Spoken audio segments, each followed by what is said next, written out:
I stood there on my front porch, coffee mug warming my hands, staring out at the little patch of earth I'd turned into something beautiful over the past few years.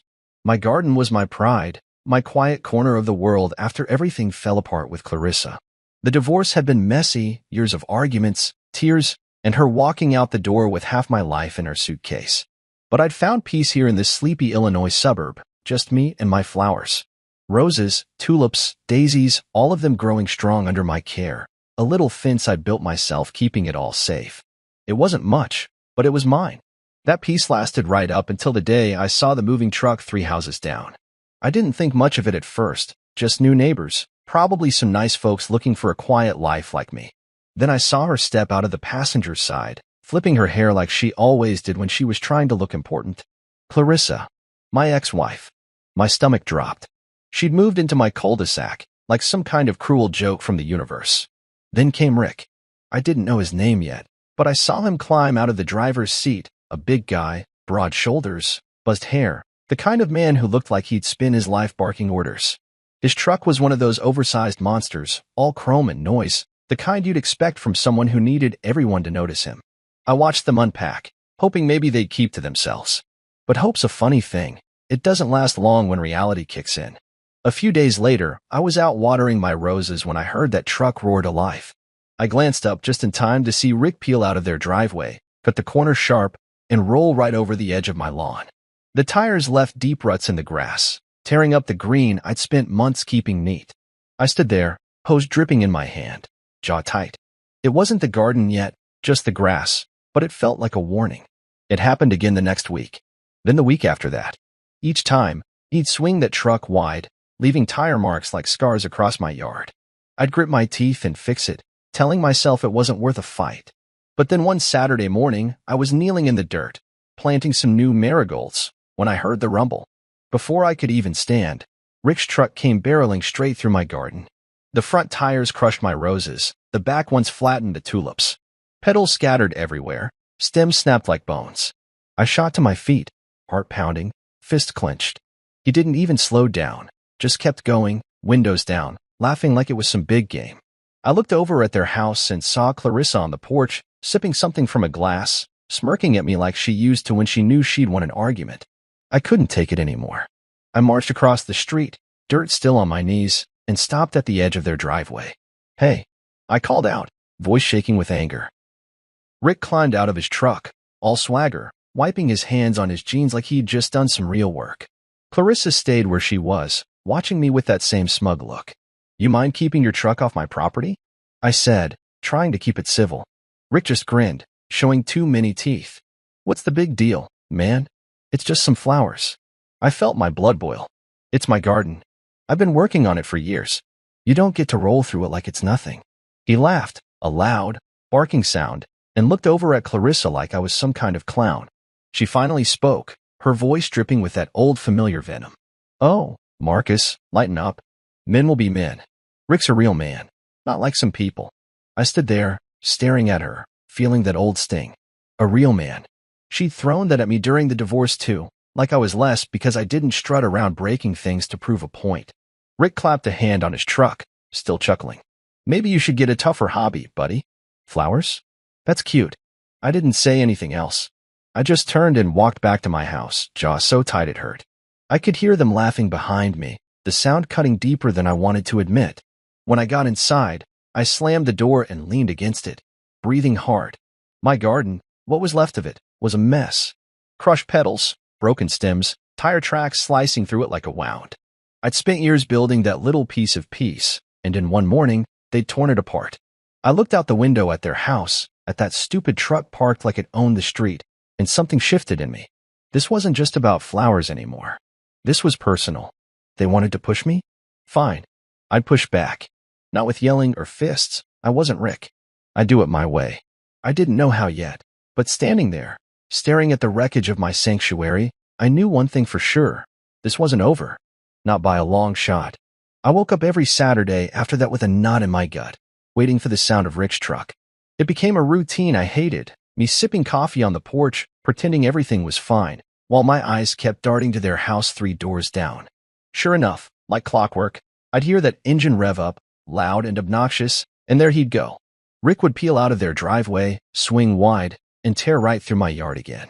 The first few times, it was just the grass, but now he'd gotten bolder. He'd aim for the garden itself, tires chewing up what was left of my flowers, leaving mud and broken stems in his wake. I'd stand there, gripping my mug so tight I thought it might crack, watching him roar off down the street like he owned the whole damn neighborhood. And there was Clarissa, every time, perched on their porch with a drink in her hand, watching it all like it was her favorite show. She'd wave at me sometimes, that little smirk on her face, like she was daring me to do something about it.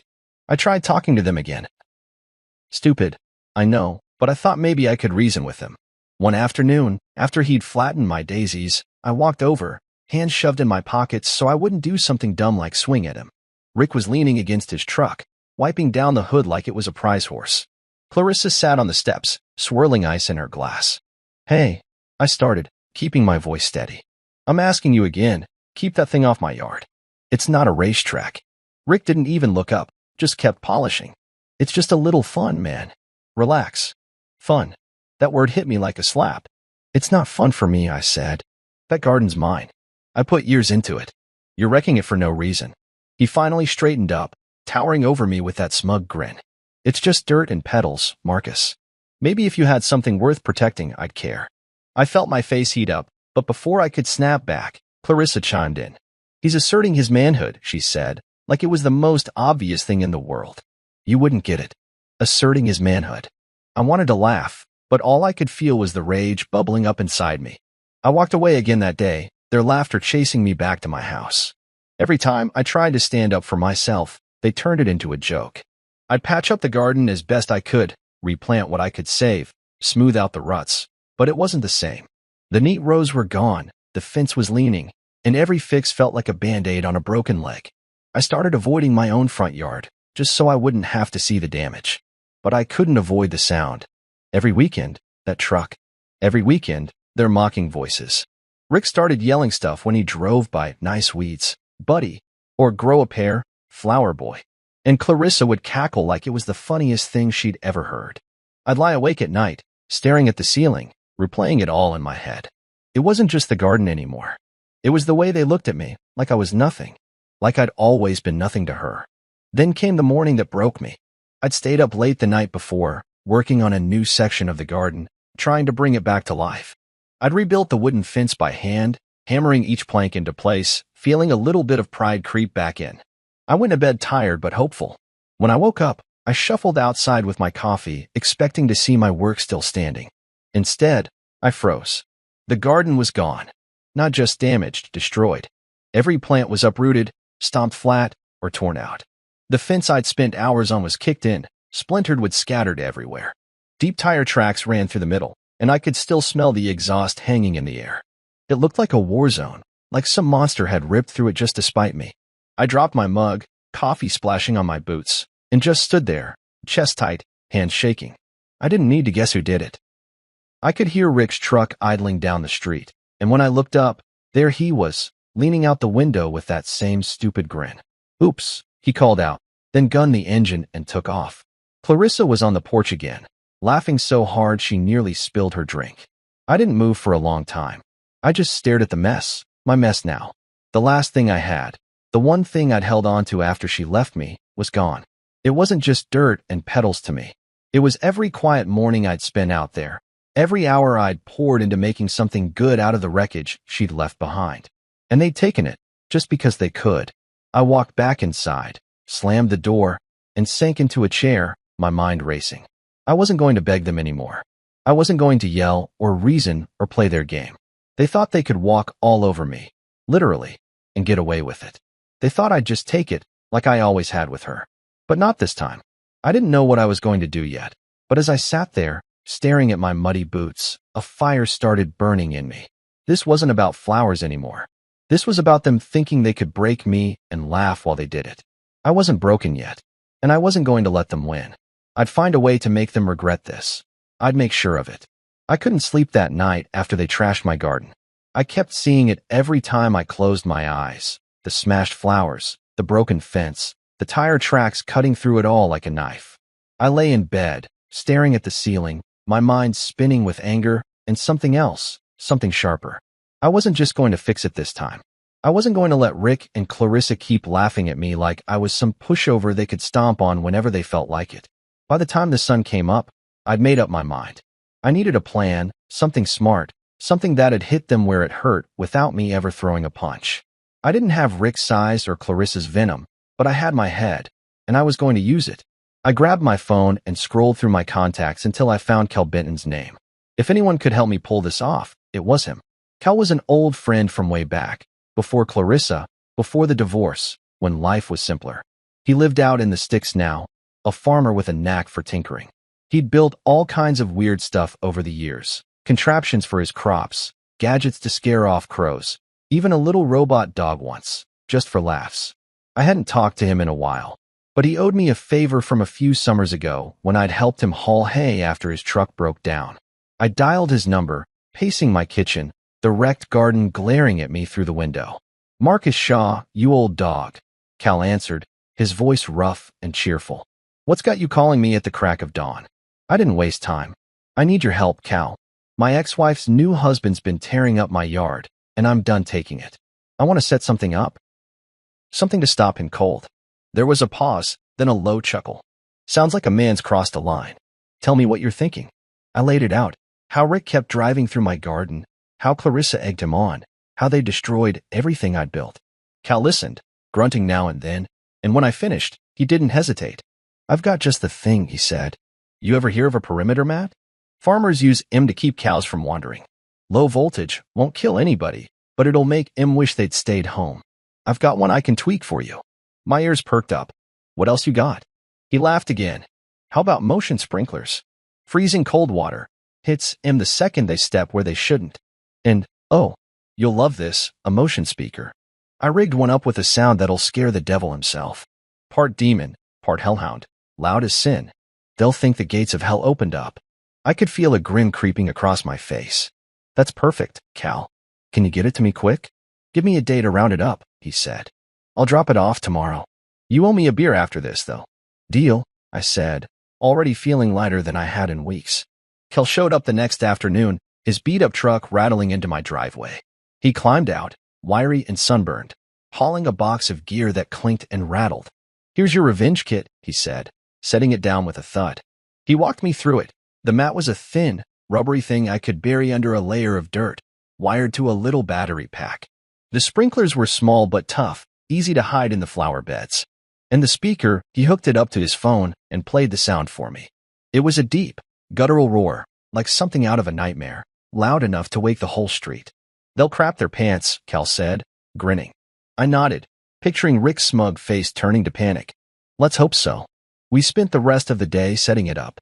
I dug shallow trenches along the edge of my yard, laid the mat down, and covered it with soil so it looked like nothing was there. The sprinklers went in next, tucked behind what was left of my plants, aimed right at the path Rick always took. The speaker I hid under the porch, angled so the sound would blast out toward the street. Cal wired it all to motion sensors, step on the mat, and the whole show would start.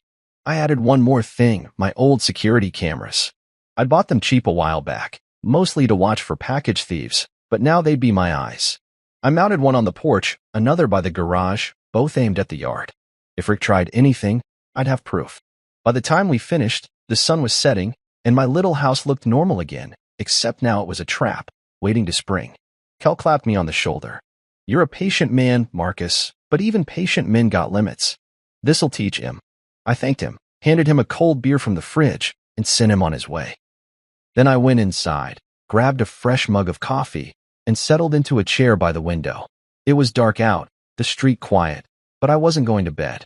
I wanted to be awake when Rick made his next move. I knew he'd come. Weekends were his time to shine, and he wouldn't be able to resist tearing through my yard again, especially after wrecking it so bad. I sat there, sipping my coffee, the bitterness matching the fire in my chest. Every creak of the house, every rustle outside, had me on edge. I kept imagining it.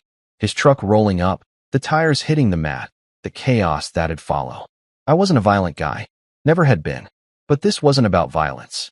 This was about taking back what was mine, about showing them I wasn't the weak little man they thought I was.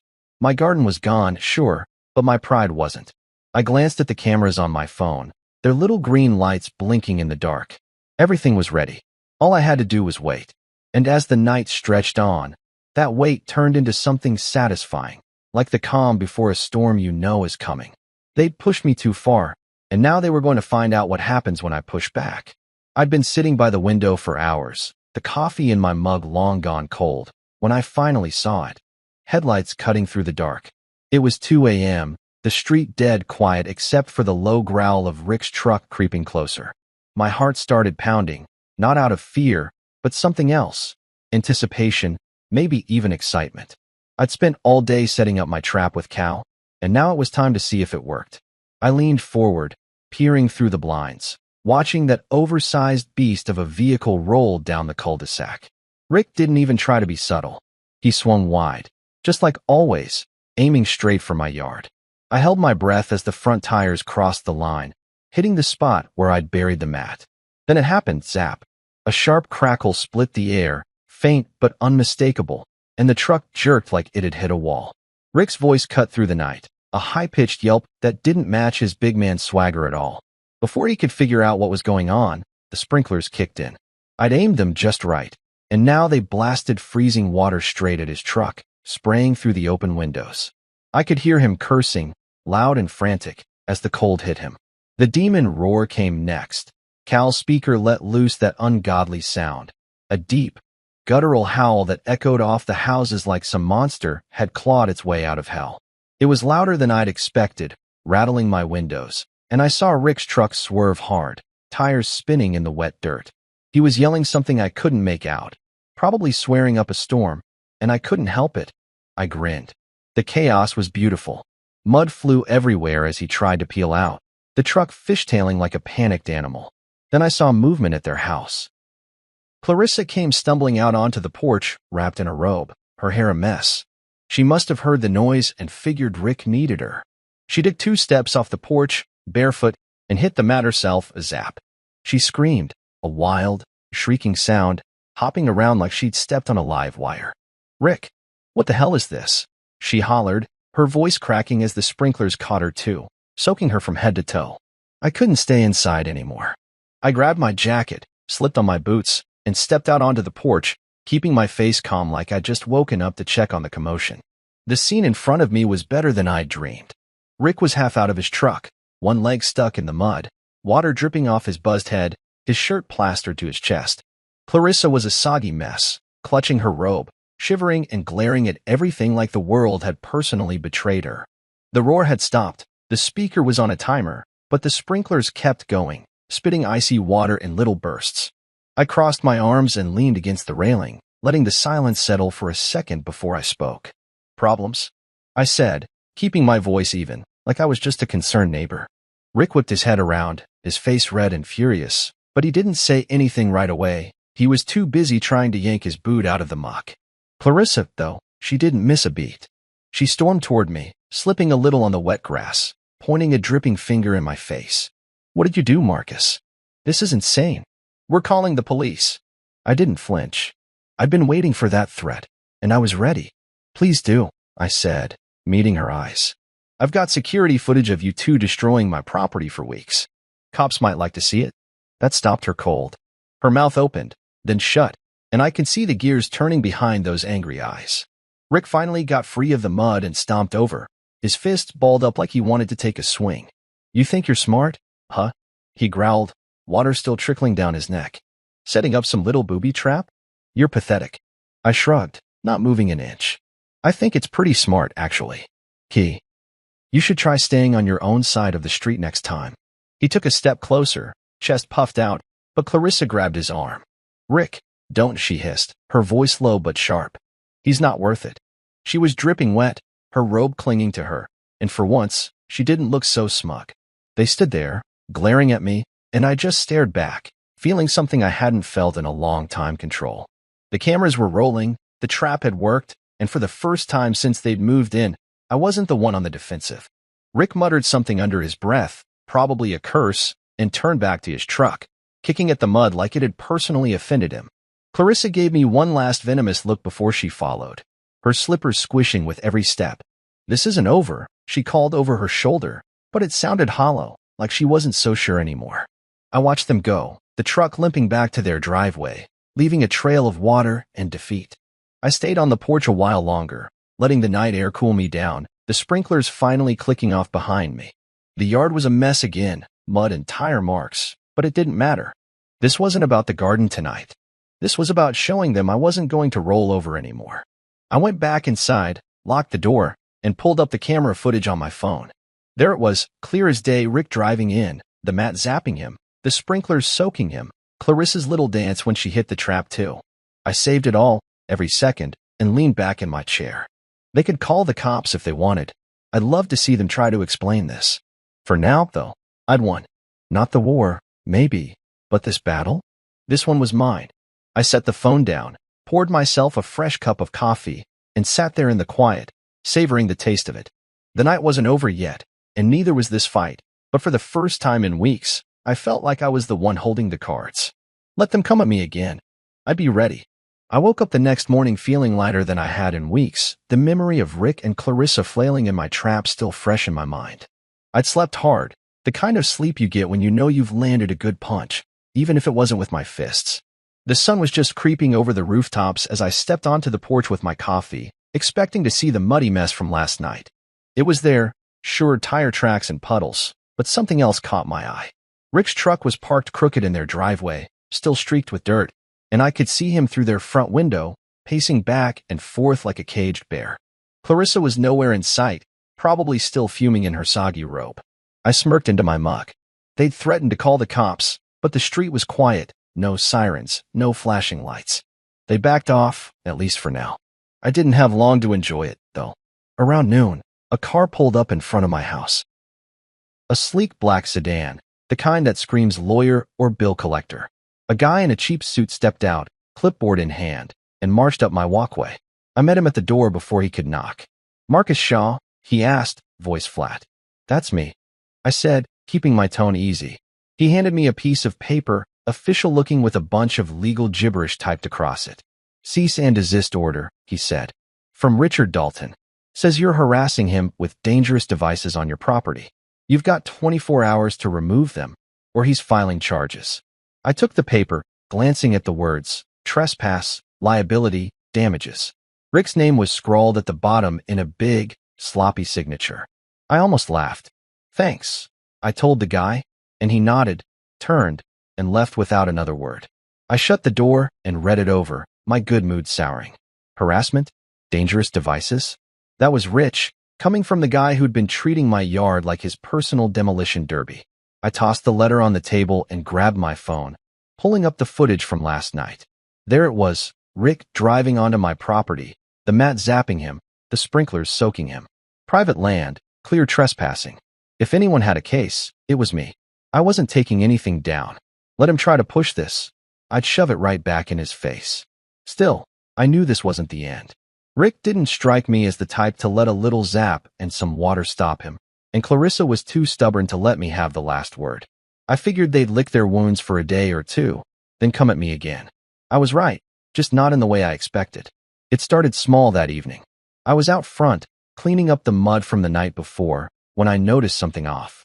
A couple of ketchup packets were stuck to one of my garden gnomes, the kind you get from fast food joints, smeared red across its little hat. I frowned, picked them up, and tossed them in the trash, thinking maybe some kid had dropped them. Then, the next morning, I found empty beer cans jammed into what was left of my flower beds, 3 of them, crumpled and stinking of stale booze. I stood there, hands on my hips, staring at them. This wasn't random. Kids don't sneak around planting cans like that.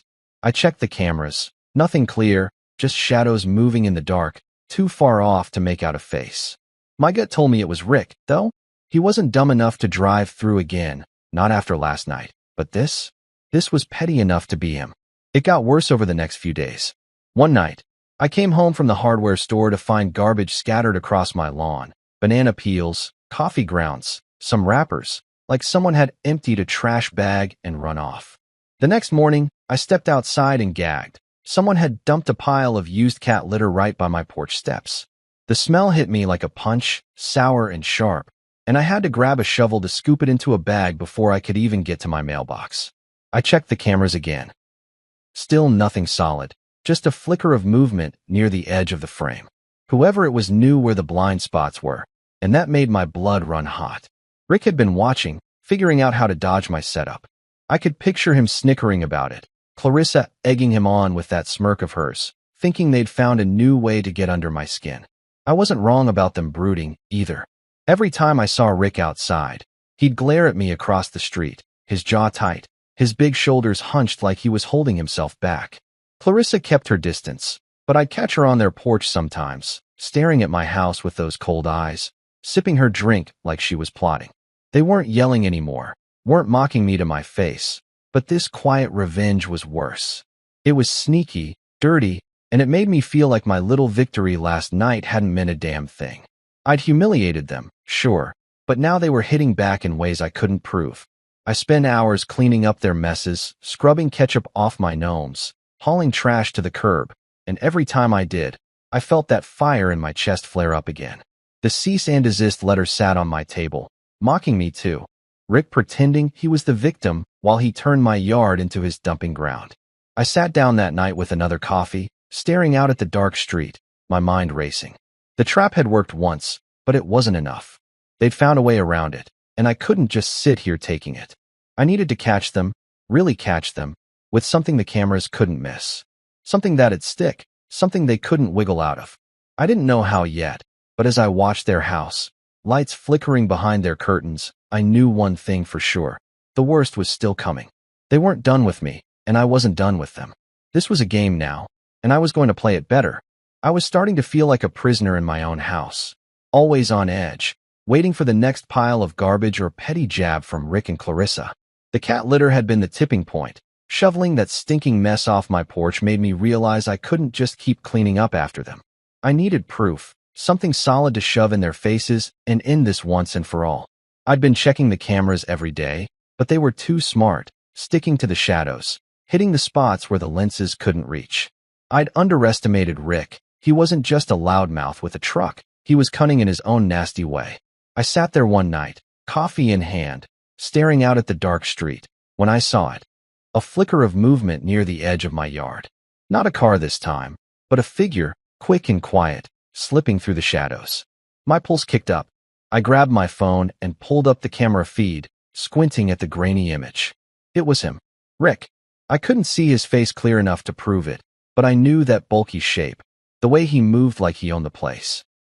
I watched him creep closer, a sack slung over his shoulder, and my stomach twisted. He wasn't just tossing trash this time, he was up to something worse. I stayed still, barely breathing, letting him think I was asleep or gone. He stopped near what was left of my flower beds, knelt down, and started pouring something out of the sack. It wasn't garbage. It was white, grainy, catching the moonlight, salt. A whole damn bag of it, dumped right into the soil. I clenched my fists so hard my knuckles ached. He wasn't just messing with me now, he was poisoning the ground, making sure nothing would ever grow there again. My garden was already wrecked, but this was him spitting on the ashes, trying to kill any chance I had of bringing it back. He worked fast, spreading it thick, then stood up, dusted his hands, and slipped back into the dark toward his house. I sat there, shaking with rage, watching him disappear. He thought he'd gotten away clean. He was wrong. I pulled up the camera footage right away, rewinding to the moment he'd stepped into view. There it was clear as day this time. The camera by the garage had caught him dead on, his face lit up by a streetlight as he'd been over with that sack. Rick Dalton, in all his smug glory, salting my earth like some cartoon villain. I saved the clip, my hands trembling not from fear, but from the thrill of finally having him. This wasn't just petty vandalism anymore. This was deliberate, calculated property damage. I didn't waste a second. I grabbed my phone and dialed the local police, my voice steady even though my heart was hammering. "Yeah, hi. This is Marcus Shaw on Elm Street," I said when the dispatcher picked up. "I've got video of my neighbor trespassing and ruining my property. He just poured salt all over my yard to kill the soil. I need someone out here now." It didn't take long, maybe 20 minutes before I saw the cruiser roll up, lights off, parking quietly in front of my house. 2 officers stepped out, a younger guy with a buzz cut and an older woman with a no-nonsense look. I met them at the door, phone in hand. "Thanks for coming," I said, keeping it short. "I've got it all on camera." They followed me inside, and I played the footage, Rick sneaking in, dumping the salt, slinking off. The older cop raised an eyebrow. "That's pretty blatant," she said, jotting something in her notebook. "You know who this is?" "Yeah," I said. "Rick Dalton. Lives 3 houses down. He's been tearing up my yard for weeks with his truck, too. I've got more video if you need it." She nodded. "This'll do for now. Let's go have a word with him." I stayed on my porch, watching as they walked down the street, their flashlights bouncing in the dark. I could see Rick's truck still parked in their driveway, and a light flicked on inside as the cops knocked. The door opened, and there he was, shirtless, looking annoyed until he saw the uniforms. I couldn't hear what they said, but I saw his arms start flailing, his voice rising, probably trying to bluster his way out of it. Then the younger cop stepped forward, calm but firm, and Rick's shoulders slumped. Clarissa appeared behind him, her face pale, clutching that damn robe again. She started yelling too, her voice carrying across the quiet street. "This is ridiculous. You're ruining our family over some dirt?" I just stood there, arms crossed, letting it wash over me. The cops didn't flinch. They talked for a few more minutes. Then Rick stepped outside, hands behind his back. I heard the click of handcuffs, and my chest loosened a little. They walked him to the cruiser, his head down, Clarissa shrieking after them like a banshee. The older cop came back to me while the other loaded Rick into the car. "We're taking him in for trespassing and property damage," she said. "That video's solid. You want to press charges?" "Damn right I do," I said, no hesitation. She gave me a small nod, like she'd expected that. "We'll need you to come down to the station tomorrow with the footage. For now, he's spending the night in a cell." I thanked her, and they drove off, Rick's silhouette slumped in the back seat. Clarissa stood on her porch, watching them go, then turned and glared at me, her eyes burning even from that distance. I shrugged, just enough for her to see it. "Should have thought of that before you ruined my garden," I said, loud enough to carry. She didn't answer, just spun around and slammed her door. I went back inside, locked up, and sank into my chair, the adrenaline still buzzing in my veins. The yard was a lost cause now, salted and dead, but that didn't matter tonight. I'd caught him. I'd won this round, and they couldn't laugh it off this time. I poured myself a fresh coffee, the steam curling up, and let myself smile. It wasn't over, Clarissa's look told me that much, but for now, I had the upper hand, and it felt good. I woke up the next morning to a quiet street, the kind of stillness that felt almost too good to be true after everything. Rick was gone, hauled off in cuffs the night before, and I figured Clarissa was still reeling from it all. I stepped outside with my coffee, expecting to feel some kind of triumph, but the sight of my yard, the salted soil, the broken fence, dampened it a little. I'd gotten him, sure, but the damage was done. Still, I wasn't about to let that ruin the moment. I sipped my coffee and watched their house, wondering how long it'd take Rick to post bail. Not long, it turned out. By noon, I saw his truck roll back into their driveway, slower than usual, like he was trying not to draw attention. He climbed out, head down, and disappeared inside without a glance my way. Clarissa stepped onto the porch a minute later, pacing like a caged animal, her phone pressed to her ear. I couldn't hear her, but her wild gestures told me she was furious, probably yelling at a lawyer or a friend about how unfair it all was. The neighborhood started buzzing after that. I caught Mrs. Henley, the old lady next door, peering over her fence at me while she watered her plants. "Heard the cops were here last night," she said, her voice curious but not pushy. "Yeah," I said, keeping it simple. "Caught him wrecking my yard on camera." She nodded, a little smile tugging at her lips. "Good for you, Marcus. That man's been a menace since he showed up." It wasn't just her. Other neighbors started giving me nods or quick waves when I passed by, like I'd done something they'd all been too polite to try. It felt good, knowing I wasn't alone in this, but it didn't last long. That night, around 3 a.m., I jolted awake to a sharp crackling sound outside. I stumbled to the window, rubbing sleep from my eyes, and saw it, flames licking up from my trash can by the curb, a bright orange glow against the dark. My heart sank. I grabbed my phone and ran out in my boxers and a t-shirt, the cold air biting at me as I snatched the garden hose from the porch. The fire wasn't big, mostly paper and leaves, but the smell of burning plastic hit me hard as I sprayed it down. The can was half melted by the time I got the flames out, a charred mess dripping onto the pavement. I stood there, hose dripping in my hand, breathing fast, the wet grass soaking my bare feet. This wasn't an accident. Someone had lit it, and I didn't need 3 guesses to figure out who. I glanced at their house, dark, quiet, no sign of life, but I knew. Rick might have been licking his wounds, but Clarissa? She was a different kind of mad, the kind that didn't stop. I trudged back inside, soaked and shivering, and pulled up the camera footage. My stomach twisted as I watched a hooded figure, quick and careful, slipping up to the kin with a lighter in hand. The angle was off, the face shadowed, but I recognized her shape, the way she moved. Clarissa.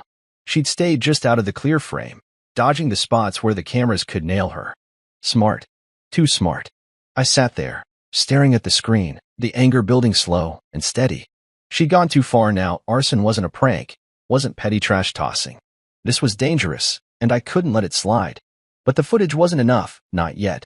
The cops would call it circumstantial, and she'd wiggle out of it with that smug grin of hers. I needed more, something airtight, but I didn't know how to get it. I spent the next day cleaning up the mess, hauling the ruined kin to the garage, my mind racing. Rick stayed out of sight, probably under orders to lay low after his arrest, but Clarissa was everywhere, pacing her porch, glaring at me whenever I stepped outside, her eyes like daggers. The neighbors kept their distance now, whispering among themselves, and I could feel the tension creeping up the street. This wasn't over, not by a long shot. I started double-checking the cameras every night, tweaking their angles, hoping to catch her if she tried again. I even set the sprinklers back up, just in case Rick got bold, but it was Clarissa I was worried about now.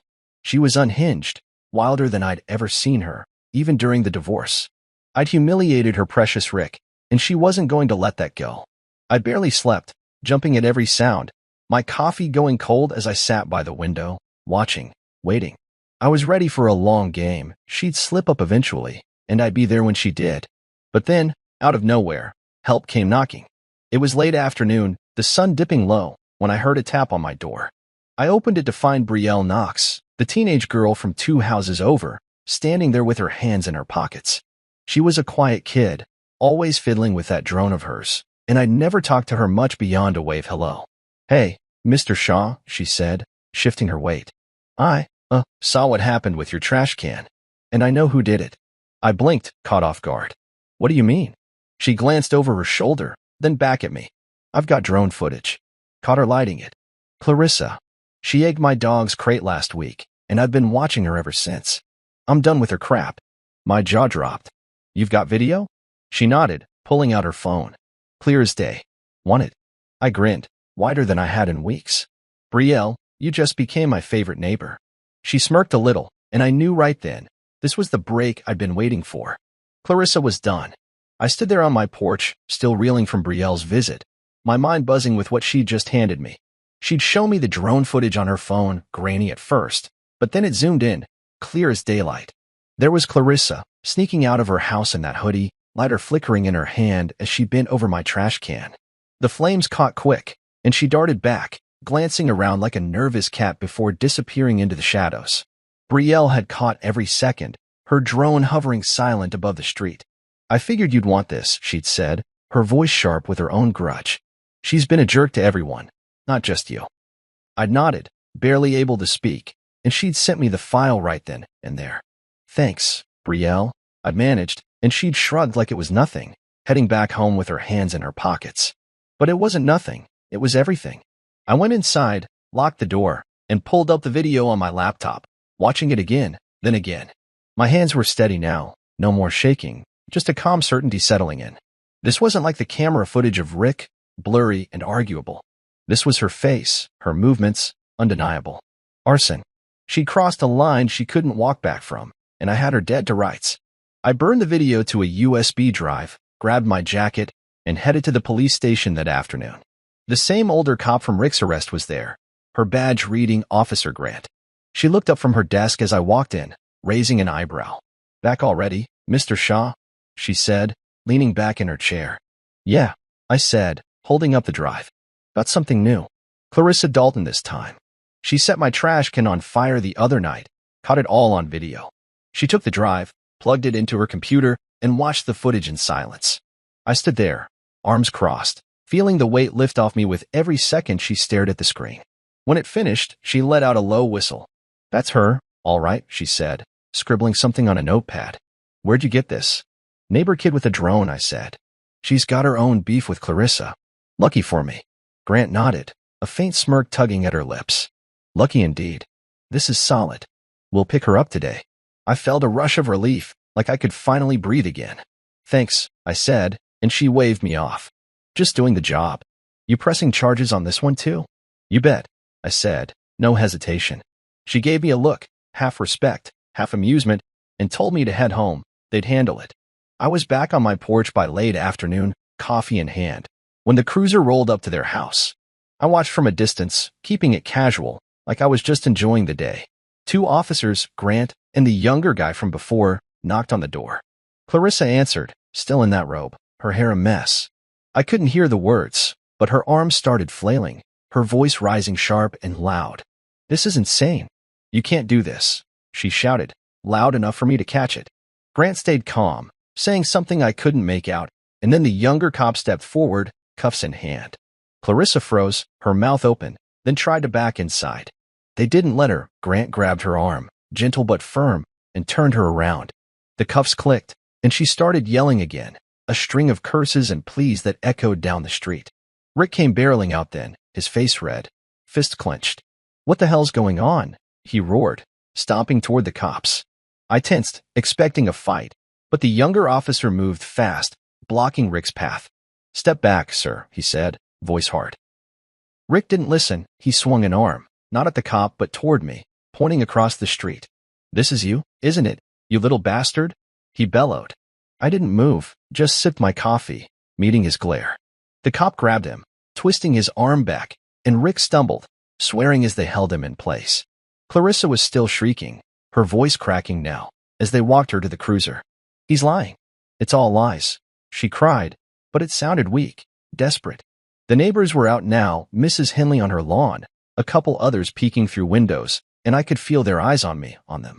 Grant shoved Clarissa into the back seat, slamming the door, while the younger cop kept Rick pinned until he stopped thrashing. Stay here, he told Rick, then joined Grant in the car. They drove off, Clarissa's muffled yells fading into the distance, leaving Rick standing there, panting, staring at me like he could burn my house down with his eyes. I set my mug down and walked to the edge of my porch, hands in my pockets.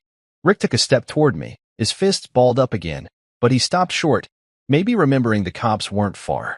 You're dead for this, he growled, low and mean. Maybe, I said, shrugging. But she lit the fire, not me. You should have kept her on a leash. His face twisted, and for a second, I thought he'd charge anyway, but he just spat on the ground and stormed back inside, slamming his door so hard the windows rattled. I stood there a minute longer, the street quiet again, the weight of it all sinking in. Clarissa was gone, arrested, locked up, and Rick was stuck, helpless for once. I'd done it. Not just a zap or a scare this time. I'd hit them where it hurt. I went back inside, locked up, and sank into my chair, the adrenaline fading into something calmer. The garden was still a wreck, the trash can a melted lump, but none of that mattered right now. I'd taken back control, piece by piece, and they couldn't laugh it off anymore. The fight wasn't over, Rick's glare told me that. But tonight, I'd won. And that was enough. I woke up the next morning to a street that felt different, quieter, heavier, like the air itself was holding its breath. Clarissa was gone, locked up on arson charges, and Rick was stuck licking his wounds. I stepped outside with my coffee, expecting to feel some kind of victory, but it was bittersweet. The salted soil stared back at me, a dead patch where my garden used to be, and I couldn't shake the weight of it all. I'd won a battle, sure, but the war had left scars I couldn't ignore. I sipped my coffee and watched their house, the curtains drawn tight, no sign of life. Rick's truck sat in the driveway, still streaked with mud from that night I'd zapped him, and I wondered how long he'd stay quiet. Not long. I figured he wasn't the type to let this go, not with Clarissa behind bars because of me. The neighborhood had shifted too. Mrs. Henley waved at me from her yard, a little more warmth in it than usual, and I caught a few other neighbors glancing my way, some with nods, some with quick looks before turning away. Word had spread fast. Rick's arrest, Clarissa's meltdown, the whole messy saga. I wasn't sure if they saw me as a hero or just the guy who'd stirred up trouble, but it didn't matter. They weren't glaring at me like I was the problem anymore, and that was something. I spent the day keeping busy, cleaning up the last of the trash can mess, tweaking the cameras just in case, but my mind kept drifting back to Clarissa in that cell, Rick stewing across the street. She'd be out eventually, on bail or probation, and then what? I wasn't naive enough to think this was the end. Weeks passed, slow and tense. Clarissa came back one afternoon, a cab dropping her off in front of their house. I watched from my window as she climbed out, her face hard and cold, no robe this time. Just jeans and a jacket, her hair pulled back tight. She didn't look my way, just marched inside, and the door slammed behind her. Rick stepped out a minute later, head down, and I saw the sheriff's deputy parked nearby, probably enforcing the restraining order I'd filed after the fire. He couldn't come near my place now, not legally, and that gave me a little breathing room. But the silence from their house wasn't peace. It was a storm brewing, and I could feel it in my bones. They didn't go out much after that. No porch drinks, no loud truck revving, just a cold, bitter quiet that hung over the cul-de-sac like a fog. Then one night, it broke. I was out front, checking the mail under the streetlights, when I heard footsteps, heavy, deliberate. I turned, and there was Rick, stomping across the street, his face twisted with something dark. My stomach tightened, but I stood my ground, hands in my pockets, keeping it casual. He stopped a few feet away, just outside the line the restraining order set, his fists clenched so tight I could see the veins popping. "You happy now?" he growled, his voice low and rough. "You destroyed us, you smug little prick." I looked at him, his buzzed hair glinting under the light, his eyes wild, and I felt a flicker of something. Pity, maybe, but not enough to soften me. "I didn't destroy anything," I said, keeping my tone even. "You two did that yourselves. Driving through my yard, salting my garden, setting fires, that's on you." He took a step closer, testing the line, and I tensed, ready to call the cops if he crossed it. "You think you're so smart," he spat. "Putting her in jail, ruining everything. We're the laughingstock of this damn street because of you." I shrugged, not taking my eyes off him. "Maybe you should have thought about that before you trashed my life." "I didn't start this, Rick." He opened his mouth, probably to yell, but then something stopped him, a voice, sharp and young, cutting through the dark. "Leave him alone." I turned, surprised, and saw Aiden, Clarissa's 14-year-old son from her first marriage, stepping out from their driveway. I hadn't seen much of him since they moved in, just a quiet kid who kept to himself, usually glued to his phone or kicking a ball in their backyard. He marched up, his skinny frame tense, his face flushed. Rick spun on him, furious. "Get back inside, kid," he snapped. But Aiden didn't budge. "No," he said, his voice shaking but firm. "You told her to do it. Mom said it was your idea, the fire, all of it. I'm done with this." I stood there, stunned, as Rick's face went slack, like the air had been punched out of him. "What the hell are you talking about?" he growled, but Aiden didn't back down. "She told me last night. You pushed her to mess with him, to get back at him." "I heard you." Rick took a step toward him, hand raised like he might grab him, but Aiden flinched away, turning to me instead. "I'm sorry, Mr. Shaw," he said, his voice cracking. "I thought it was just a joke at first, the truck stuff, but it wasn't. I didn't know it'd get this bad." I didn't know what to say, my throat felt tight, caught off guard by this kid standing there, spilling it all. "It's okay, Aiden," I managed. "Takes a lot to say that." He nodded, quick and jerky, then turned and walked back to the house, leaving Rick standing there, frozen. Rick didn't move for a long moment, his fists unclenching, his shoulders slumping. He looked at me, something broken in his eyes, then muttered, "This ain't over," and trudged back across the street. But it didn't feel like a threat this time, it felt like a man who'd run out of fight. I watched him go, the door slamming behind him, and stood there in the quiet, processing it all. Aiden's words echoed in my head. Rick had pushed her, and now their own kid had turned on them. Their reputation was shot, their family cracking, and I hadn't even had to lift a finger this time. I went back inside, locked up, and sat down with my coffee, the night settling around me. It wasn't joy I felt, not exactly. It was something closer to relief, mixed with a strange ache I couldn't name. They were breaking, and I'd helped make it happen. That was enough for now. I woke up to a morning that felt lighter than any I could remember since Clarissa and Rick moved in. The sun was out, casting long shadows across the street, and their house sat quiet, no truck rumbling, no porch pacing, just stillness. I stepped outside with my coffee, the air crisp with that early fall bite, and looked at my yard. The salted patch was still there, an ugly scar where my garden used to bloom, but it didn't sting as much today. I'd heard through the neighborhood grapevine, Mrs. Henley's whispers mostly, that Clarissa and Rick were packing up. The for sale sign went up a week after Aiden's blow-up, and by the end of summer, they were gone. No big goodbye, no last stand, Just a moving truck one night and an empty house the next morning. I stood there, sipping my coffee, staring at the blank windows across the street, and felt something settle in me. Not triumph, exactly, but a kind of peace I hadn't had in months. The days after that stretched into weeks, then months, and the cul-de-sac started to heal. The neighbors came out more. Mrs. Henley puttered in her yard. Brielle flew her drone around. Even the quiet couple down the block started planting flowers of their own. My yard stayed bare for a while, the salt keeping anything from growing, but I wasn't in a rush. I'd sit on my porch every evening, coffee in hand, watching the street settle into something normal again. I didn't hear much about Clarissa and Rick after they left. Just rumors they'd moved to some apartment across town, still fighting, still bitter. I didn't care enough to dig deeper. They were out of my life, and that was all that mattered. But then, one crisp fall morning, I heard a knock on my door, soft but insistent.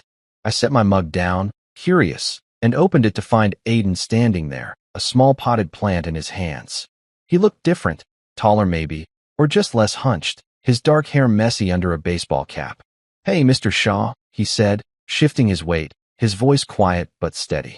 "I brought this. For your garden." I blinked, caught off guard, and took the pot. A little marigold, its yellow blooms bright against the green. "Thanks," I said, setting it on the porch railing. "You didn't have to do that." He shrugged, kicking at the step with his sneaker. "I wanted to. We're better now. Different place. Mom's still mad, but she's not. I don't know, crazy like before. I just didn't want you to think we were all like that." I looked at him, this kid who'd stood up to Rick that night, and felt a warmth I hadn't expected. "Takes a lot to say that, Aiden," I said, meaning it. "I appreciate it." He nodded, quick and awkward, then mumbled a goodbye and headed off, his hands shoved in his pockets as he disappeared down the street. I stood there a minute, holding that little plant, and something clicked. I'd spent months fighting, setting traps, chasing proof. Hell, I'd turned my yard into a battlefield just to make them stop. But this wasn't about revenge. It was about moving on. I took the marigold inside, grabbed a shovel, and went to work. The salted spot was still dead, but I dug around it, clearing a new patch near the porch where the soil was clean. I planted Aiden's gift there, patting the dirt down, feeling the earth under my hands again. It wasn't much, just one plant, but it was a start. Over the next few weeks, I added more. Daisies, tulips, even a couple rose bushes I picked up cheap at the hardware store. The neighbors noticed. Mrs. Henley brought me some cuttings from her yard, and Brielle started swinging by with her dog, a scruffy mutt named Rusty, to check my progress. "Looks good, Mr. Shaw," she'd say, her drone buzzing overhead, and I'd nod, wiping sweat off my brow. The garden came back slow, piece by piece, and with it, the street felt alive again. I'd sit out there every evening, coffee steaming in the cool air, watching the flowers catch the last light of day. The tire tracks faded, the broken fence got rebuilt, stronger this time, and that salted patch started to soften, grass creeping in where nothing used to grow. It wasn't the same as before, couldn't be, not after everything, but it was mine again, and that was enough. Brielle became a regular visitor, her dog flopping in my yard while she told me about school or her latest drone tricks. "Caught a raccoon on video last night," she'd say, grinning, and I'd laugh, feeling lighter than I had in years. Mrs. Henley started calling me over for tea sometimes, and I'd go, listening to her ramble about her grandkids, the quiet settling into something comfortable. One night, as the leaves turned gold and red, I sat on my porch, mug warm in my hands, looking out at the garden. It wasn't perfect, some plants were scraggly, others still small, but it was growing, steady and sure. I thought about Clarissa and Rick, about the chaos they'd brought, the nights I'd spent angry and sleepless. I'd fought hard to make it stop, and I'd won, not with fists or yelling, but with patience, with proof, with people like Brielle and Aiden stepping up when I least expected it. I didn't hate them anymore. Didn't need to. They were gone, and I was still here, my little house quiet, my lawn untouched. I took a sip of coffee, the bitterness familiar and good, and let out a long breath. The fight was over, and the flowers were back. Sometimes, I realized, it's not about revenge, it's just about taking back what's yours and letting the rest go.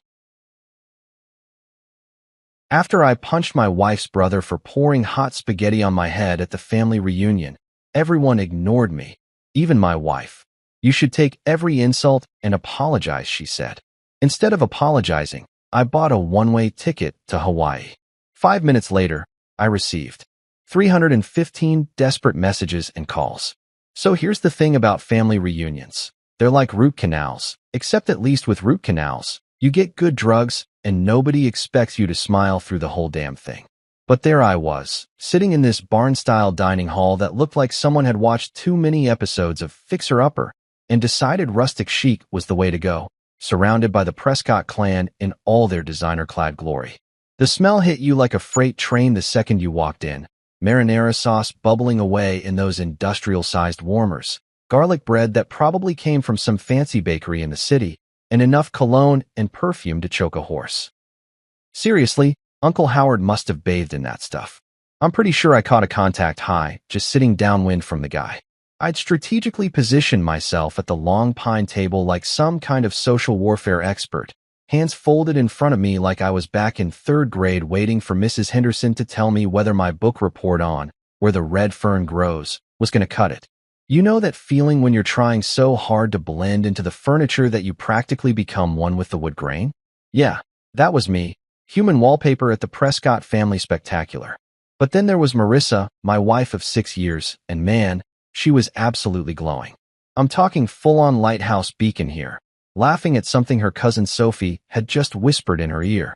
Her whole face lit up in a way I hadn't seen since. Hell, I couldn't even remember the last time. Maybe our honeymoon. Before reality set in, and she realized she'd married the guy who shops at Target instead of Nordstrom and thinks a fancy dinner is anything that doesn't come in a drive-through bag. The rest of her family had claimed their spots around the table like they were marking territory. Uncle Howard sat there in his tailored blazer that probably cost more than my monthly car payment. And my car isn't exactly a beater, mind you. The guy looked like he'd stepped out of a whiskey ad, all Silver Fox confidence, and I own half the city energy.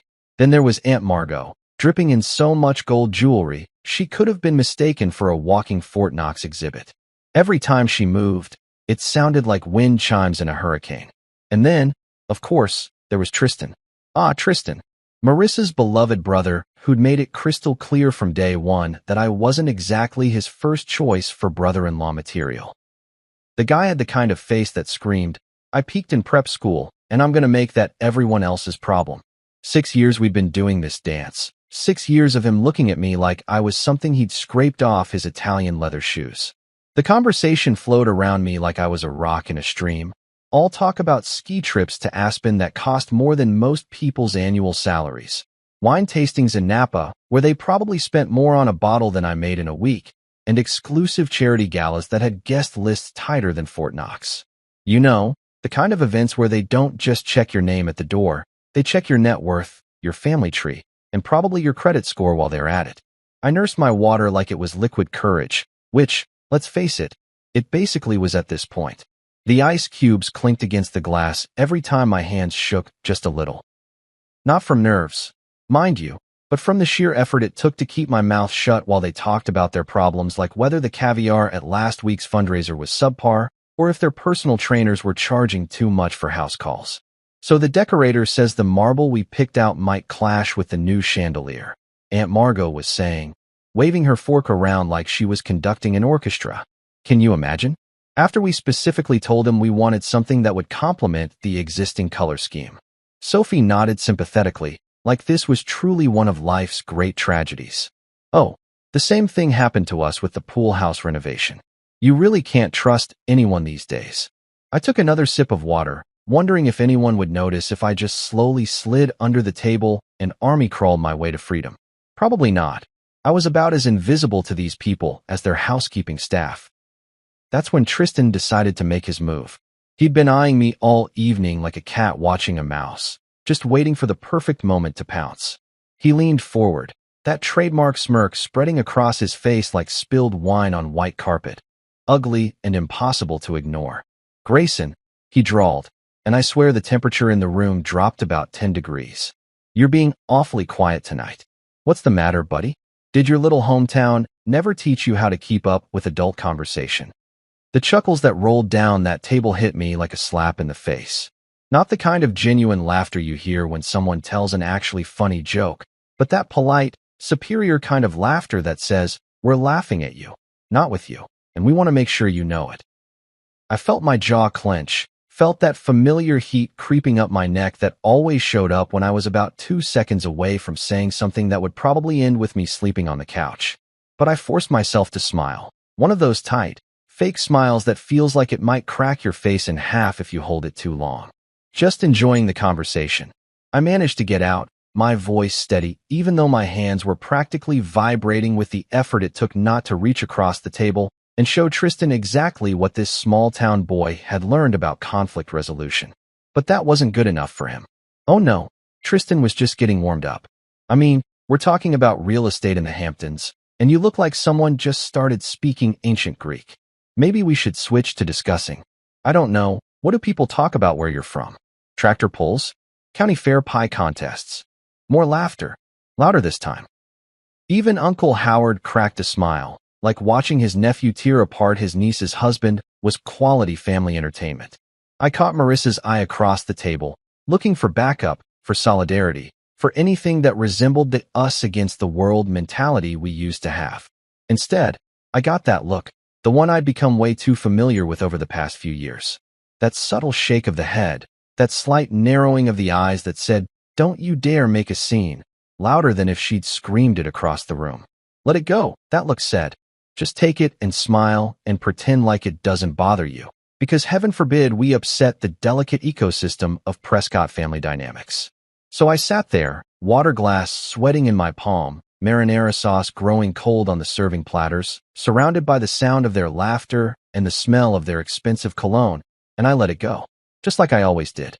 Just like they expected me to. But something was different this time. Something was building in my chest, hot and tight and dangerous. Maybe it was the way Tristan's eyes gleamed with satisfaction. Or maybe it was the way Marissa looked away like she was embarrassed to be married to me. Or maybe it was just 6 years of this crap finally reaching its breaking point. Whatever it was, I had a feeling this family reunion was about to get a lot more interesting than anyone had bargained for. You know how they say time slows down right before a car crash? Well, apparently the same thing happens right before your brother-in-law decides to turn you into a walking Italian restaurant advertisement. 1 second I'm sitting there picking at my Caesar salad, which, by the way, had enough anchovies to stock a small aquarium. And the next second I'm watching Tristan rise from his chair like some kind of designer-clad villain in a really twisted dinner theater production. The conversation had moved on from my apparent lack of sophistication to discussing their latest investment properties. Uncle Howard was going on about some waterfront condo he'd just snagged in Miami, gesturing with his wine glass like he was conducting a symphony of his own awesomeness. "The view from the penthouse is absolutely divine," he was saying. "You can see clear to the horizon on a good day." "Oh, Howard, you simply must show us the photos again," Aunt Margot gushed, her gold bracelets jangling like a one-woman percussion section. "The marble in that kitchen is just exquisite." I was trying to calculate exactly how many months of my salary that condo probably cost when Tristan made his move. He stood up smooth as silk, reaching for the big ceramic serving dish that held enough spaghetti marinara to feed a small Italian village. For a split second, I thought he was just going for seconds. Hell, the guy ate like he had a hollow leg. Probably burned calories just from being such an ass. But then I saw it. That look in his eyes. The same look he'd had at Marissa's and my wedding when he'd accidentally bumped into me during the father-daughter dance, causing me to stumble and nearly take out the whole wedding party like bowling pins. Pure, calculated malice wrapped up in a Polo Ralph Lauren package. "Grayson," he said, his voice dripping with fake concern, "you look a little pale. Maybe you need some color in your life." That should have been my cue to duck, to roll, to do literally anything except sit there like a deer in headlights. But my brain was still processing the fact that a grown man, a 34-year-old investment banker who wore cufflinks to casual dinners, was actually considering what I thought he was considering. And then he did it. The ceramic dish tilted, and suddenly I was getting an up-close and personal introduction to every ingredient in Aunt Margot's famous marinara recipe. Hot sauce hit my scalp first, then came the noodles, long, slimy pasta sliding down my face like the world's worst facial treatment. The temperature was somewhere between fresh from the stove and third-degree burn, and I felt every drop as it soaked through my button-down shirt and pooled in my lap. For exactly 3 seconds, the entire dining hall went dead silent. Not the comfortable kind of quiet you get when everyone's focused on their food, but that horrible, suffocating silence that happens when 30 people simultaneously realize they just witnessed something that definitely wasn't in the evening's program.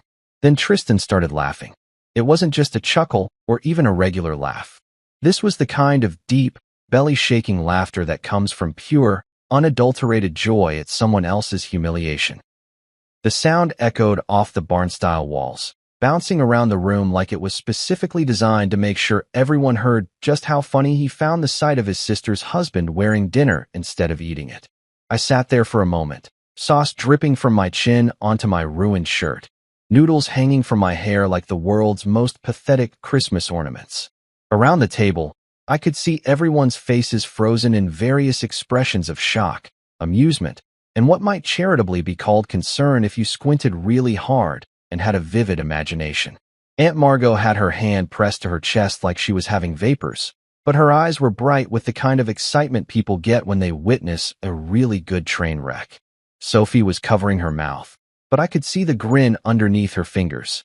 Uncle Howard was shaking his head, but more in the boys will be boys way than the this is completely unacceptable way. And Marissa?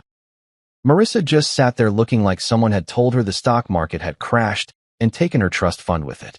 Not horrified that her husband had just been publicly humiliated, not angry that her brother had just crossed about 15 different lines of basic human decency, just disappointed.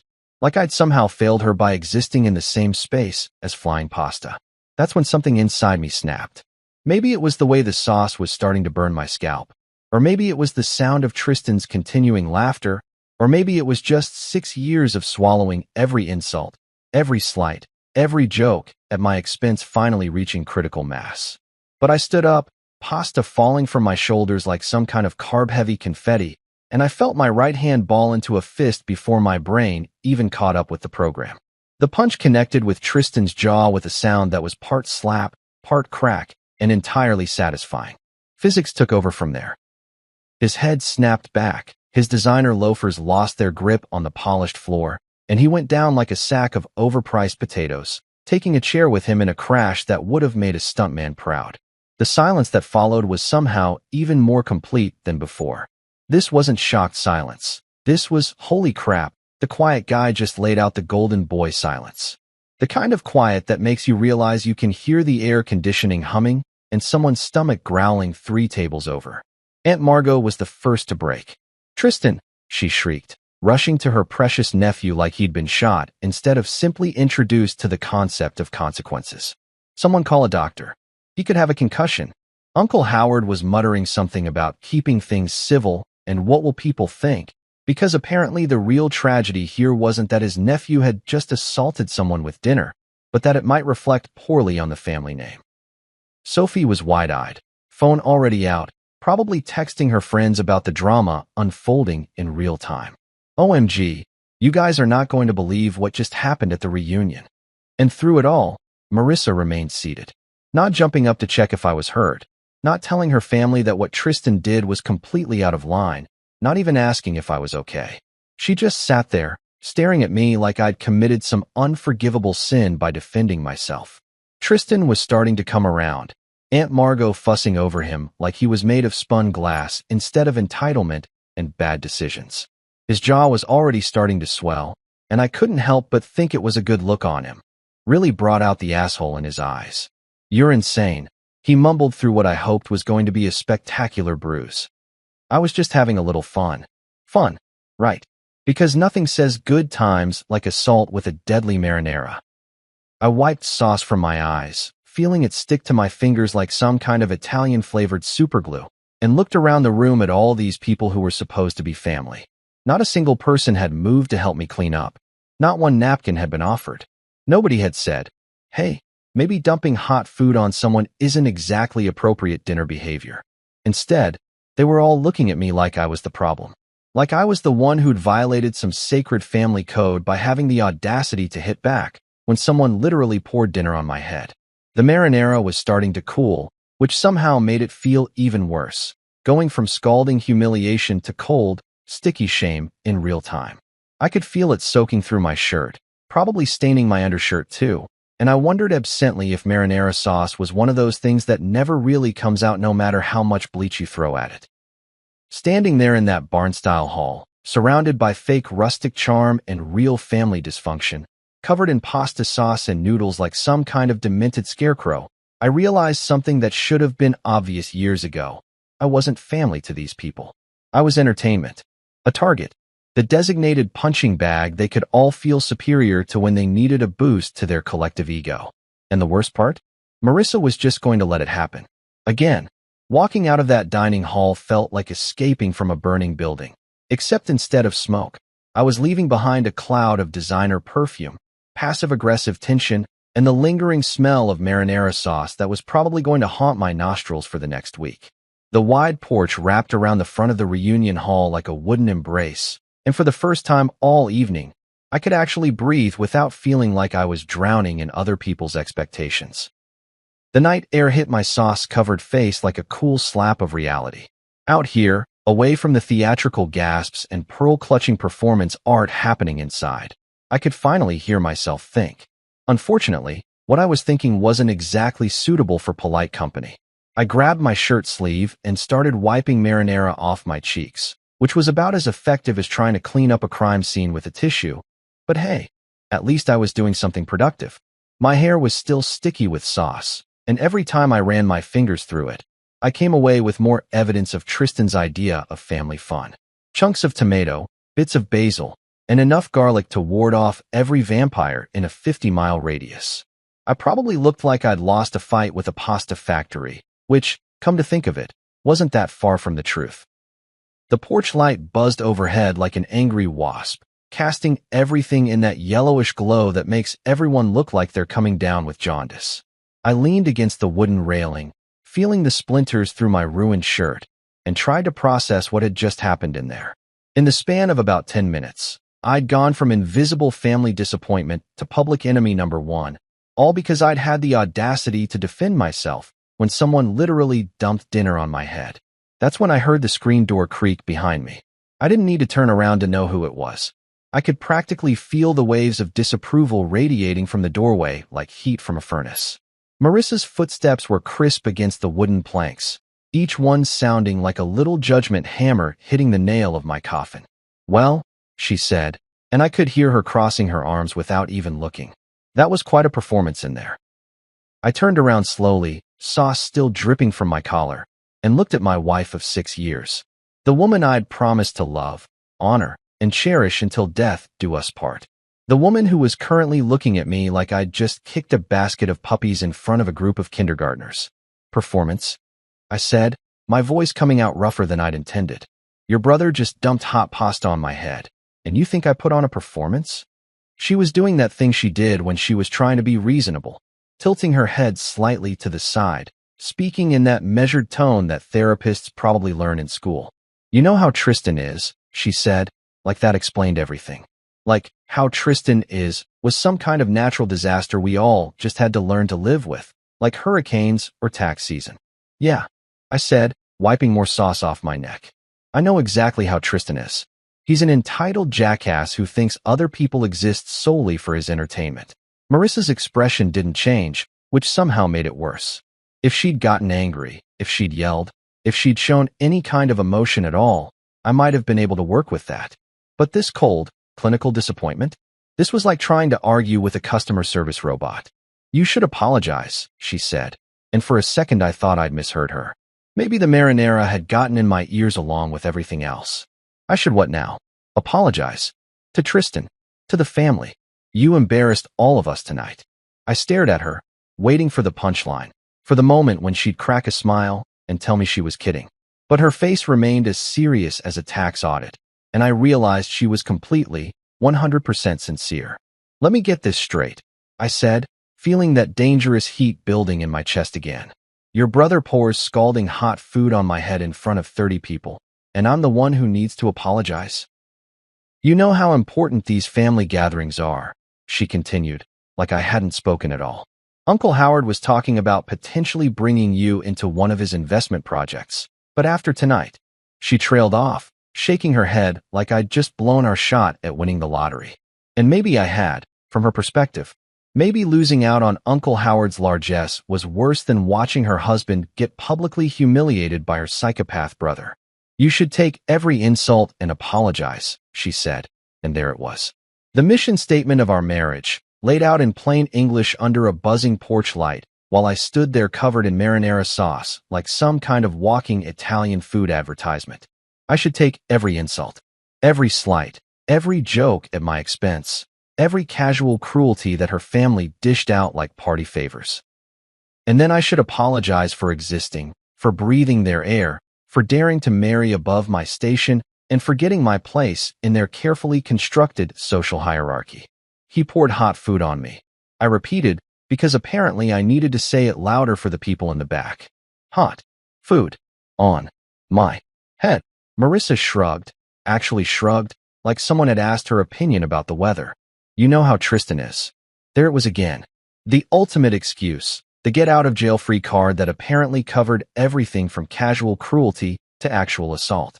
Tristan could probably burn down an orphanage, and Marissa would just shrug and say, well, you know how Tristan is. The silence stretched between us like a chasm, filled with 6 years of accumulated resentment and the sound of insects buzzing around the porch light. Inside, I could hear the muffled sounds of the family regrouping, probably already spinning the story into something where I was the villain and poor Tristan was the victim of my unprovoked attack. I'm not apologizing, I said finally. Not to him, not to them, not to anybody. Marissa's mouth tightened into that thin line that meant I'd just failed another test I didn't know I was taking. Then you're making a choice, Grayson. You're choosing your pride over our marriage, over our future, over everything we've built together. Everything we'd built together. Right. Like our marriage was some kind of joint construction project instead of 6 years of me slowly disappearing into the background while she chose her family's approval over her husband's dignity at every single turn. What exactly have we built, Marissa? I asked, spreading my arms wide, sauce flying off my sleeves. A relationship where your family treats me like garbage and you expect me to smile and ask for seconds? She didn't answer, just turned on her heel like I was a disappointing employee who'd just been fired. Her footsteps clicked across the porch planks with military precision, each step taking her further away from me and closer to the warm glow of family acceptance waiting inside. If you don't come back in there and make this right, she said without turning around, don't bother coming home tonight.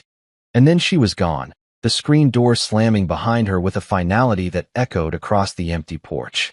I stood there alone under the buzzing light, marinara sauce cooling on my skin, listening to the distant sound of laughter from inside the hall. They were probably already back to discussing wine tastings and ski trips, the unpleasant interruption of my existence already filed away and forgotten. I looked down at my ruined shirt, at the sauce stains that would never come out, at the physical evidence of what happened when you tried to stand up for yourself in the Prescott family ecosystem. Then I looked at the door Marissa had just walked through, leading back to a world where I was expected to apologize for being humiliated, where my worth was measured by how much abuse I could absorb without fighting back. Standing there on that porch, with the night air cooling the sauce on my scalp and the sound of my in-laws' laughter drifting through the windows, I realized something that should have been obvious years ago.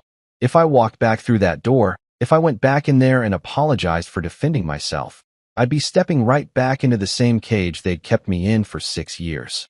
The only question was whether I had the guts to stay outside. Driving away from that reunion hall felt like breaking out of prison, if prison was decorated in rustic barn chic and smelled like disappointed rich people. My hands were still shaking on the steering wheel, not from adrenaline anymore, but from something that felt suspiciously like freedom. Every mile I put between myself and the Prescott family circus was another breath of air that actually belonged to me.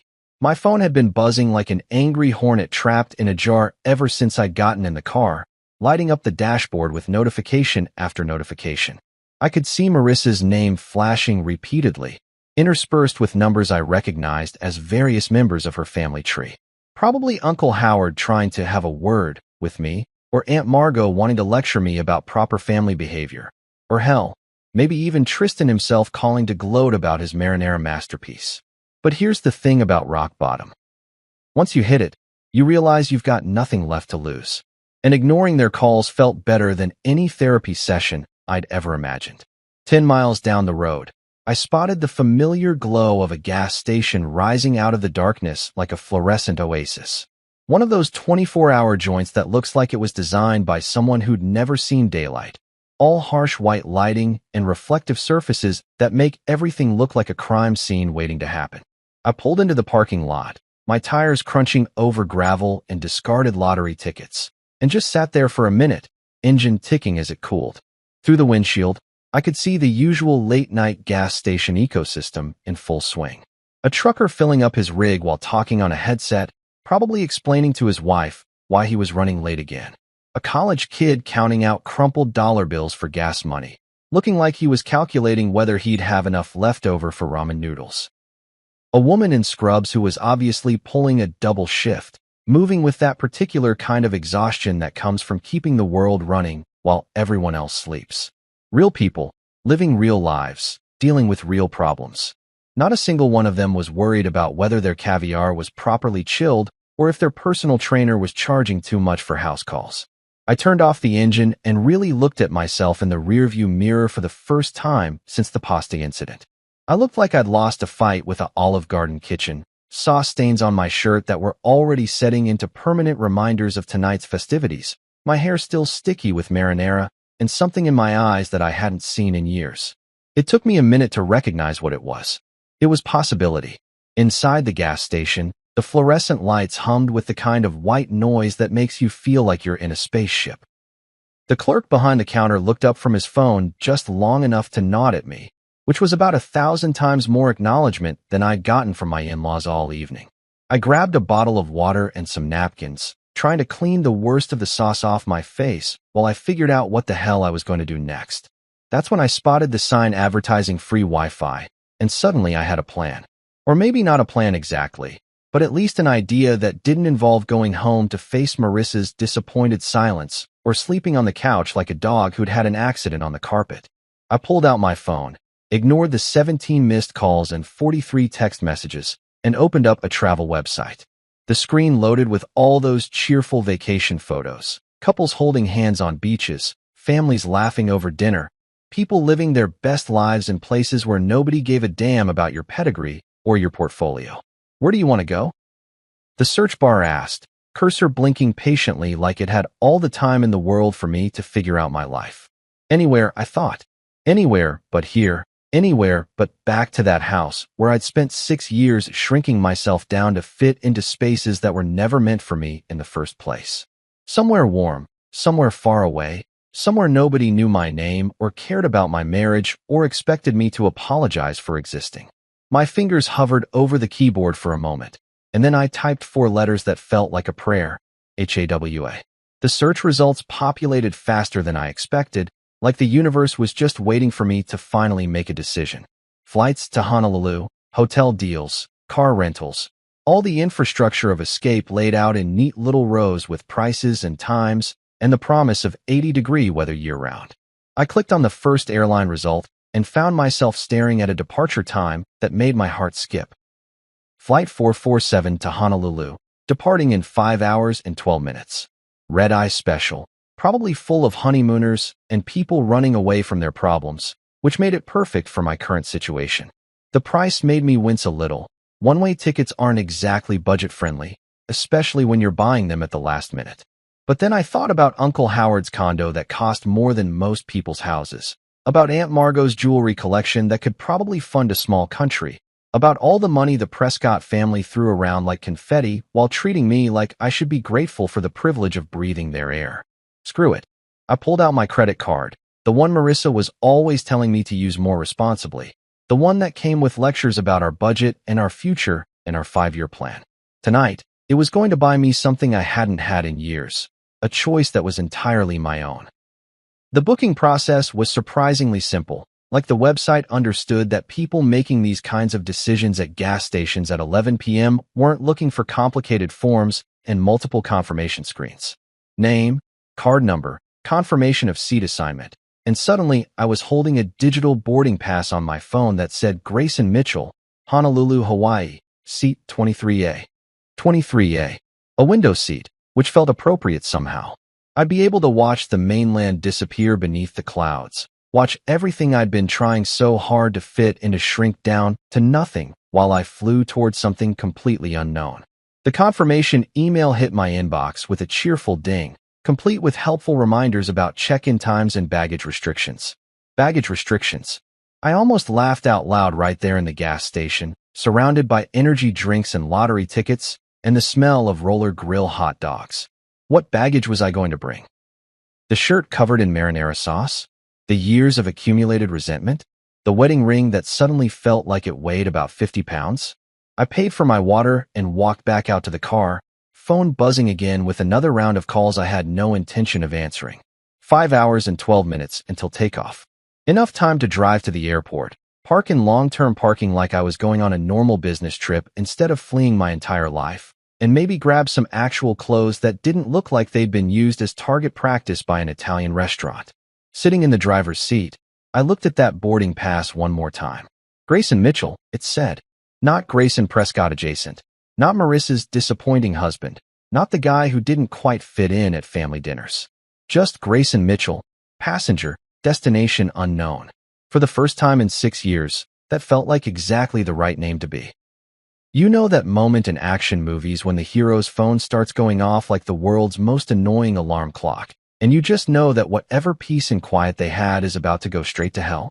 Well, apparently my life had just turned into one of those movies, except instead of international spies or alien invasions, I was dealing with something far more terrifying. The collective wrath of the Prescott family. 5 minutes. 5 freaking minutes after I hit confirm purchase on that airline ticket, and my phone lit up like the 4th of July had a baby with Times Square on New Year's Eve. The thing was vibrating so hard against the dashboard that I was half worried it might achieve actual flight before I did. I'd barely pulled out of the gas station parking lot when the first wave hit.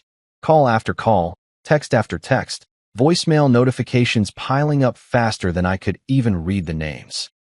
It was like watching a social media meltdown in real time, except instead of strangers on the internet, it was my own family-in-law losing their collective minds because I'd had the audacity to leave their little performance without taking a bow. The irony wasn't lost on me that these people, who couldn't be bothered to offer me a napkin when I was sitting there covered in marinara sauce, suddenly had an urgent need to communicate now that I wasn't playing by their rules anymore. Marissa was leading the charge, naturally.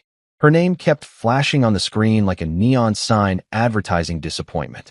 "Where are you?" popped up in a text bubble, followed immediately by "Don't do this," and then "You're making a scene." Because apparently leaving quietly after being humiliated was somehow more dramatic than dumping hot pasta on someone's head in front of 30 people.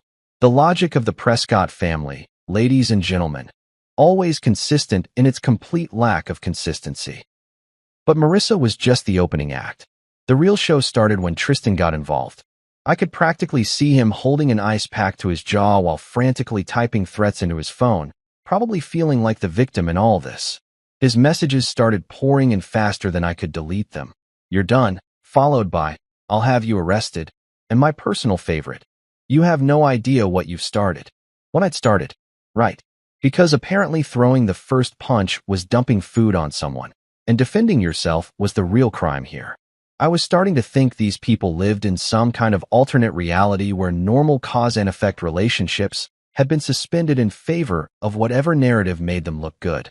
Then Aunt Margot joined the party, and boy, did she come loaded for bear. Her messages read like they'd been dictated by a disappointed Victorian matriarch who'd just discovered that the servants had been using the good china. "We opened our family to you, and this is how you behave?" she wrote, as if they'd been doing me some kind of massive favor by tolerating my existence at their dinner table. "After everything we've done for you, this is the thanks we get?" Everything they'd done for me. Let's see. What exactly had they done for me over the past 6 years? They'd included me in family gatherings where I was either ignored or insulted. They'd made it crystal clear that I wasn't really welcome in their social circle. And they treated me like a charity case who should be grateful for whatever scraps of attention they threw my way. Oh, and tonight they'd used me as target practice for Italian food. Truly, I was the luckiest man alive. Uncle Howard's messages were more restrained, but somehow more threatening, written in that careful corporate language that he probably used to fire people without technically breaking any labor laws. "Call me immediately," he wrote, followed by, "We need to discuss your future with this family." My future with this family.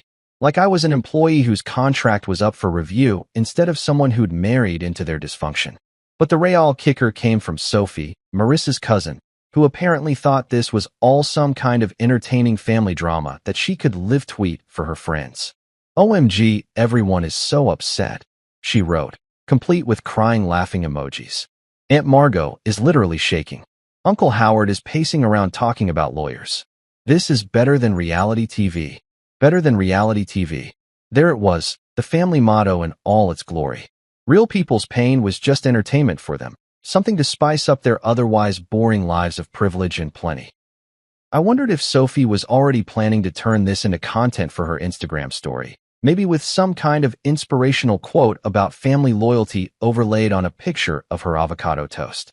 The messages kept coming, a steady stream of outrage and demands and threats that painted a pretty clear picture of how the Prescott family handled anyone who dared to color outside their carefully drawn lines. They weren't worried about me as a person. Not one message asked if I was okay, or if I was hurt, or if I needed anything. They were worried about their image, their control, their ability to maintain the carefully constructed narrative where they were the generous benefactors and I was the grateful recipient of their largesse. I pulled over at a rest stop about 20 miles from the airport, partly because my phone was making it hard to concentrate on driving, and partly because I needed to see just how deep this rabbit hole went. The parking lot was nearly empty except for a few long-haul truckers catching some sleep and a family with small kids making an emergency bathroom stop.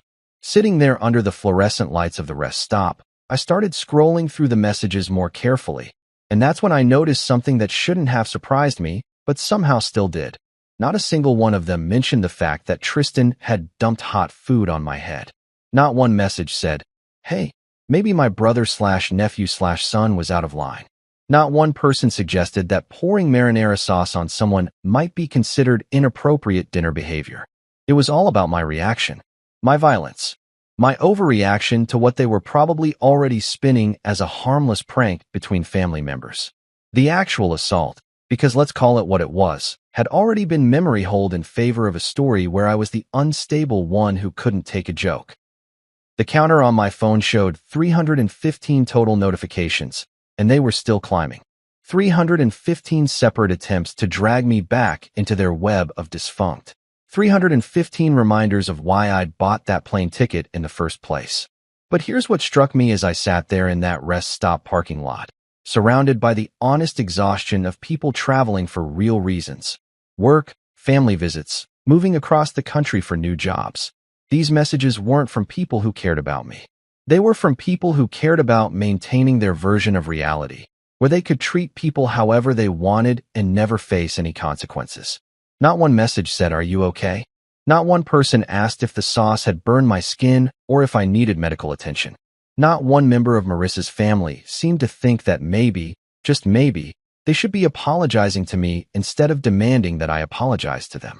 I looked at that growing pile of digital outrage, all those words and threats and demands, and realized something that felt like a weight lifting off my shoulders. I didn't owe these people anything. Not an explanation, not an apology, not even a response. So I did something that felt better than any comeback I could have written, better than any angry phone call I could have made, better than any dramatic confrontation I could have staged. I turned off my phone and put it in my bag, cutting off their access to me as simply as flipping a switch. The silence that followed was more satisfying than any argument I'd ever won. You know how people always say that airplane air is recycled and gross and makes you feel like you're breathing through a dirty sock? Well, let me tell you something. After 6 years of breathing the suffocating atmosphere of Prescott family expectations, that recycled airplane air tasted like pure freedom with a hint of peanuts and possibility. The red-eye flight to Honolulu had been exactly what I'd needed. 5.5 hours of enforced silence with nothing but the hum of engines and the occasional snore from the businessman in 24B. No phone calls, No text messages, no family members trying to drag me back into their twisted version of reality.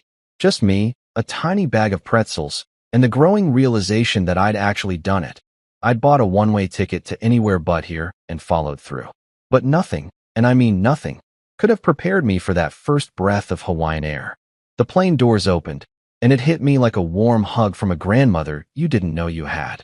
Not the aggressive, in-your-face heat that makes you want to run back inside to air conditioning, but this soft, gentle warmth that seemed to wrap around you like the world's most expensive blanket. It was air with personality, air that smelled like flowers you couldn't name and ocean salt, and something that might have been happiness if happiness had a scent. I walked down that jet bridge feeling like I was entering a different universe entirely. The terminal at Honolulu International wasn't trying to impress anyone with marble floors or crystal chandeliers like the airports back home. Instead, it had this laid-back, "Hey, welcome to paradise, try not to stress about anything" vibe that immediately made my shoulders drop about 3 inches. Hawaiian music was playing softly through speakers that didn't sound like they were trying to compete with the noise of stressed-out travelers, and everywhere I looked, people seemed to be moving just a little bit slower, a little bit easier, like they'd all collectively agreed that rushing around was probably not the best way to spend their time on Earth. The baggage claim was where it really hit me that I'd made a completely insane decision. Everyone else was standing around waiting for their carefully packed suitcases full of vacation clothes and sunscreen and all the things normal people bring when they plan a trip to Hawaii. Meanwhile, I was standing there with nothing but my wallet, my passport, and a single backpack that contained exactly one change of underwear and the business card for a divorce lawyer that I'd been carrying around for 2 years but never had the guts to call. That's when I realized I was going to need somewhere to stay, and probably some clothes that didn't smell like marinara sauce and poor life choices. I pulled out my phone, which I'd reluctantly turned back on once the plane landed, and started scrolling through Airbnb listings, trying to find something that said, "Yes, we welcome people who've just blown up their entire lives on a whim." Most of the listings looked like they'd been photographed by people who'd taken a masterclass in making small spaces look like luxury resorts. Lots of carefully staged photos with perfectly placed pineapples and artfully rumpled white linens that probably cost more per night than I made in a week. But then I found one that was different. The photos were clearly taken by someone who'd just pointed their phone at stuff and clicked. No fancy lighting or strategic fruit placement. Just a small beachfront place with weathered wooden furniture and windows that actually looked like they opened to let in real air instead of Instagram-worthy filtered light. The description was written by someone named Kimo, and it simply said, "Clean, quiet, close to beach. Good for people who want to think or people who want to stop thinking. Your choice." Perfect. I booked it for a week, which felt like either the most reasonable decision I'd made in years or the most irresponsible, depending on how you looked at it. The address led me to a taxi driven by a guy who introduced himself as Paolo and immediately started telling me about his cousin's shrimp truck that I absolutely had to try, his nephew's surf lessons that would change my life, and his grandmother's secret spot for watching sunsets that wasn't overrun with tourists taking selfies. The ride to the Airbnb was like a guided tour through everything I'd been missing while I was busy trying to fit into spaces that were never meant for me. We passed beaches where people were actually playing in the water instead of posing next to it, restaurants that looked like they'd been built by people who cared more about the food than the Instagram potential, and neighborhoods where kids were riding bikes and old men were playing chess in parks, and life seemed to be happening at a pace that actually made sense for human beings. You running away from something or running to something? Paolo asked as we pulled up to a small house that looked like it had been painted by someone who believed that blue should actually look like the ocean and green should actually look like plants. "Little bit of both," I said, which was probably the most honest thing I'd said to anyone in months. He nodded like this made perfect sense. Hawaii's good for that. The islands don't judge. They just let you figure out what you need to figure out. The house was exactly what the photos had promised, nothing fancy, but clean and comfortable, and so close to the beach that I could hear the waves from the front porch. There was a small kitchen with everything you needed to make actual food, a living room with furniture that looked like it had been chosen for comfort rather than style, and a bedroom with windows that opened wide enough to let in the sound of the ocean. But the real revelation came when I met Kimo himself. I'd been expecting someone who'd been polished by years of dealing with tourists, someone who'd learned to smile on command and recommend overpriced restaurants.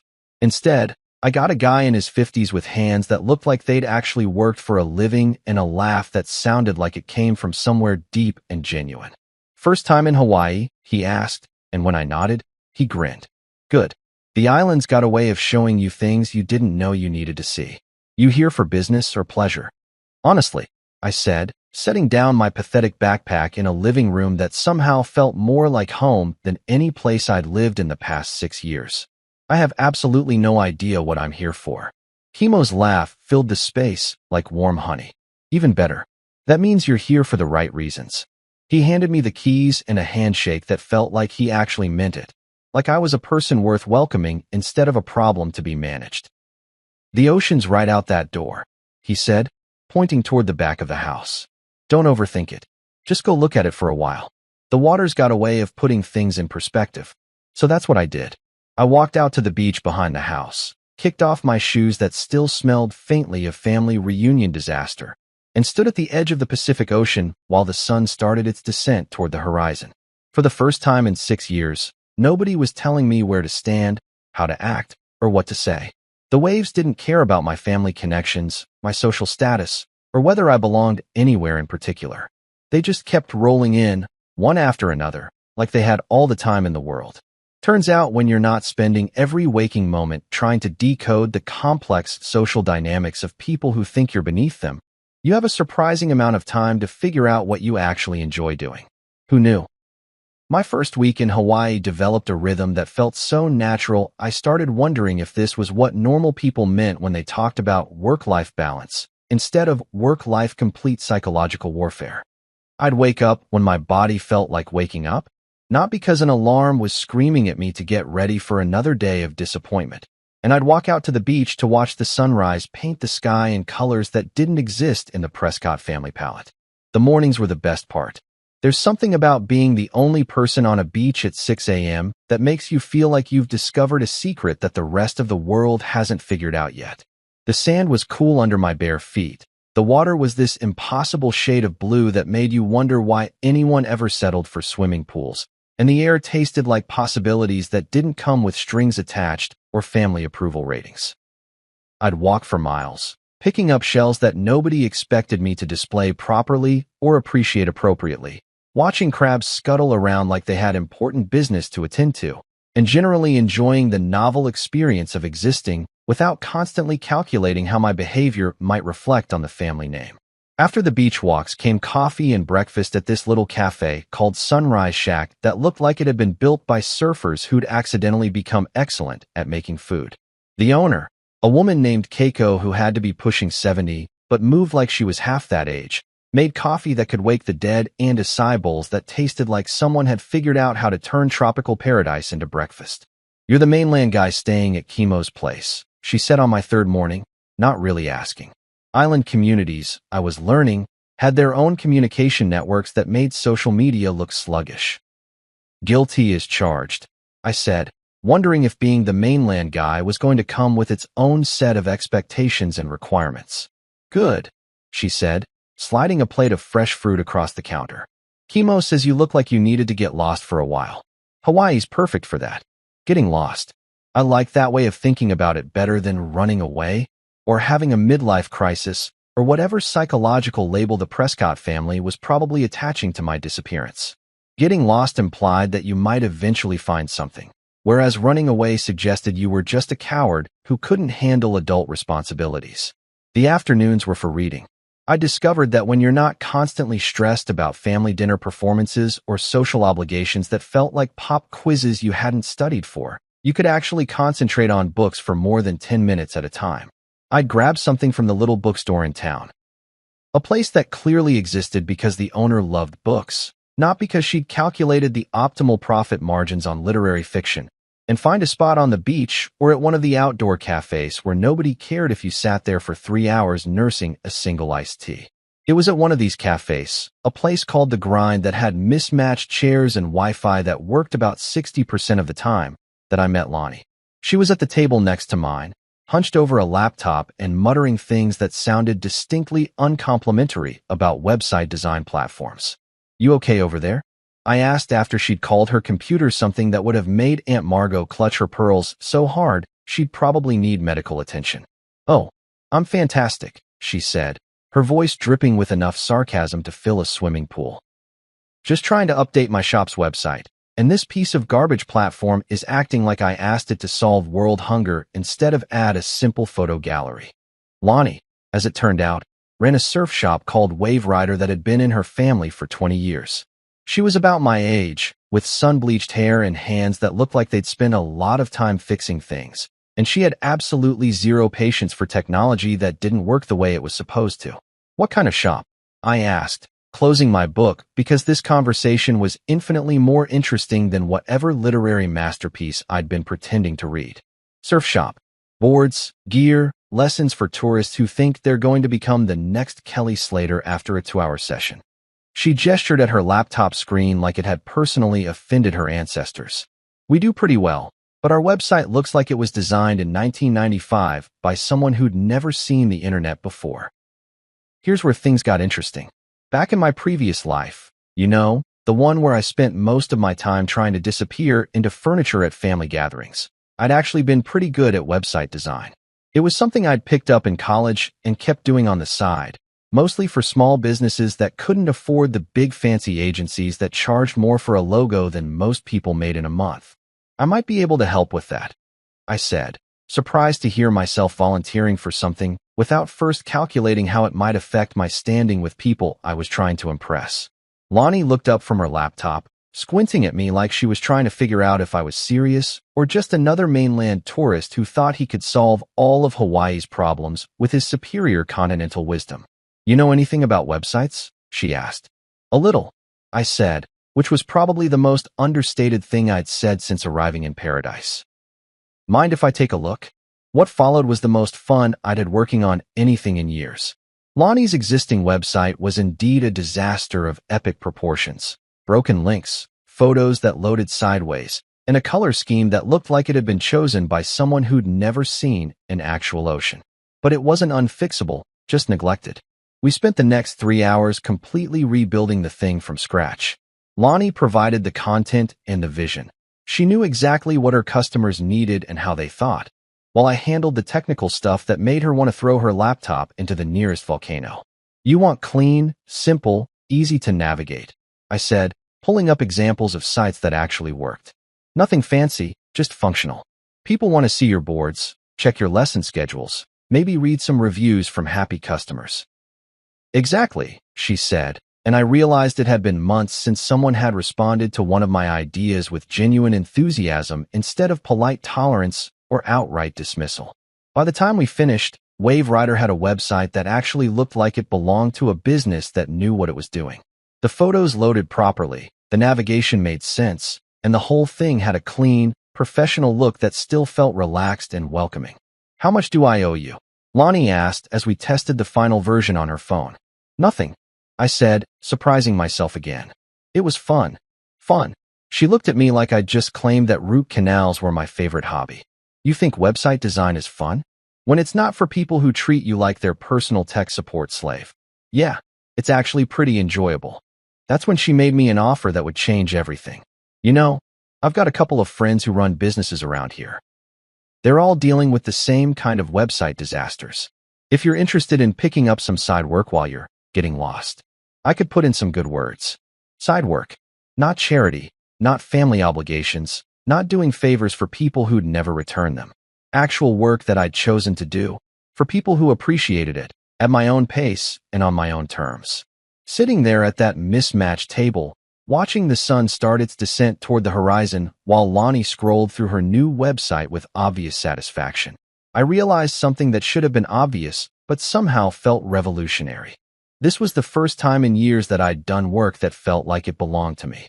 Not work that I did to impress my in-laws, not projects designed to boost my standing in some social hierarchy I'd never signed up for, but actual work that solved real problems for real people who treated me like a human being instead of a convenient disappointment. "Yeah," I said, watching a couple of surfers paddle out to catch the evening waves. I think I'd like that. 2 weeks in paradise had done something weird to my relationship with technology. Back in my old life, my phone was basically a digital leash that kept me connected to every disappointment, obligation, and passive-aggressive family text thread that made up my daily existence. Here in Hawaii, the thing had been sitting in a drawer like a piece of radioactive waste that I was pretty sure would kill me if I got too close to it. But eventually, reality has a way of knocking on your door, even when that door happens to be attached to a beachfront bungalow in the middle of the Pacific Ocean. My phone battery had finally died sometime during week 1, and I'd been perfectly content to let it stay that way. Dead phones can't deliver bad news, can't remind you of the life you left behind, and can't buzz with notifications from people who think you owe them explanations for your own happiness. Unfortunately, they also can't be used to run a business, and Lonnie's referrals were starting to pile up faster than I could handle with just her laptop and the questionable Wi-Fi at the grind. 3 local businesses wanted website overhauls, 2 needed complete e-commerce setups, and a local artist wanted an online gallery that didn't look like it had been designed by someone who'd learned HTML from a cereal box. So there I was, standing in the little electronics shop in downtown Honolulu, holding a phone charger and trying to work up the courage to plug my phone back into the world I'd left behind. The shop owner, a guy named Dave who looked like he'd been selling electronics since before smartphones were even a twinkle in Steve Jobs' eye, was watching me stare at the charger like it might explode. "You okay, man?" he asked. "You look like you're about to defuse a bomb instead of charge a phone."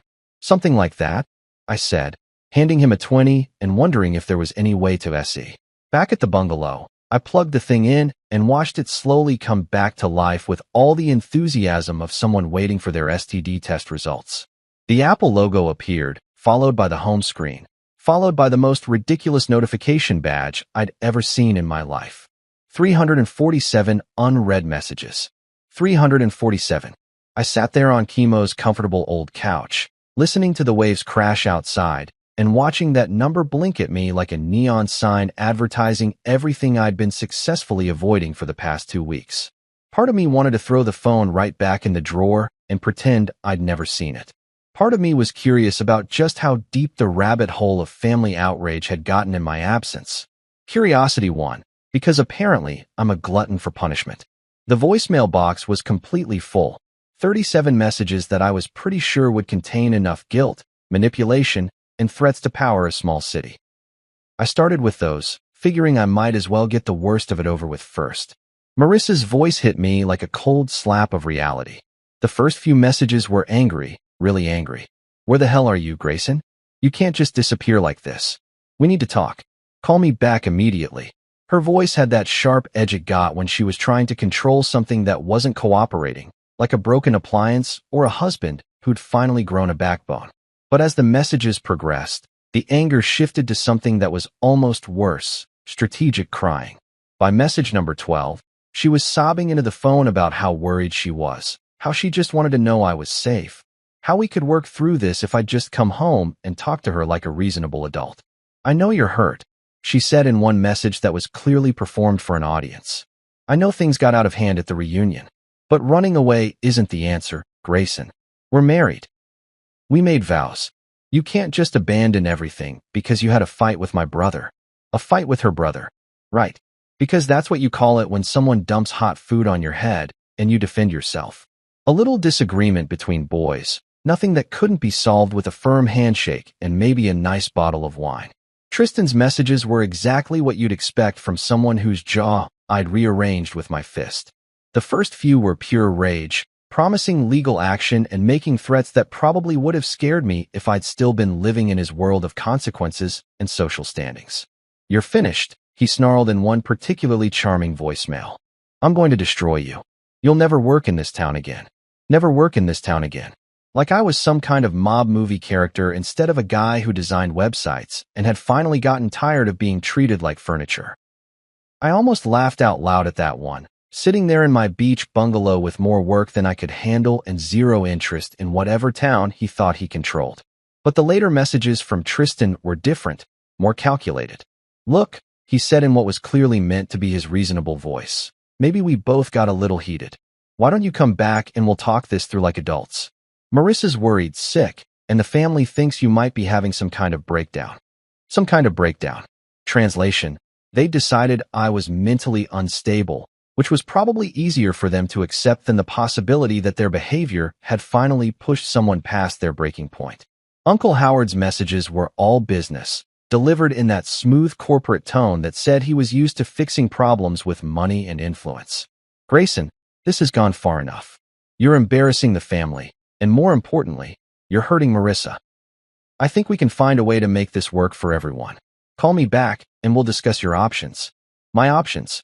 Like I was an employee being offered a severance package instead of a person who'd finally decided to prioritize my own sanity over their dysfunctional family dynamics. Aunt Margot's messages were pure psychological warfare, listing every opportunity I was throwing away by behaving like an ungrateful child. We had plans for you, she said in one particularly manipulative voicemail. Howard was going to bring you into the business. We were going to help you build something real. But you've shown your true colors now, haven't you? Plans for me. Help me build something real. As if their version of my life was somehow more legitimate than whatever I might choose for myself. As if success could only be measured by how well I fit into their predetermined mold of what a proper Prescott family member should look like. But the real kicker came from Sophie, who'd apparently appointed herself the family's social media correspondent. Her messages were breathless updates on the family drama, delivered like she was reporting from the front lines of a particularly juicy reality show. Everyone's talking about you, she said in one message that was equal parts excited and horrified. Aunt Margot thinks you've joined a cult or something. Uncle Howard keeps muttering about hiring a private investigator. And Marissa? Oh my God, Marissa is acting like you died or something. She's telling everyone you're having a nervous breakdown. A nervous breakdown. There it was again, the family's preferred explanation for my sudden departure. Much easier to accept than the possibility that their golden boy had crossed a line and finally faced consequences for it. I scrolled through the text messages, which were more of the same. Guilt, manipulation, threats, and a stunning lack of self-awareness about what had actually happened that night. Not one message acknowledged that Tristan had assaulted me. Not one person suggested that maybe, just maybe, dumping hot food on someone wasn't appropriate family fun. It was all about my reaction, my over-response, my inability to take a joke and play along with their twisted version of family bonding. But here's what struck me as I sat there in that peaceful bungalow, listening to the sound of waves and feeling the warm Hawaiian breeze through the open windows. Their anger wasn't really about me leaving. It was about me leaving without permission, without explanation, without giving them the chance to control the narrative and manage the situation according to their preferred script. They weren't upset because they'd lost me. They were upset because they'd lost control of me. And that realization felt better than any apology they could have offered, better than any explanation they could have given, better than any attempt to make things right. I deleted every single message without responding to a single one.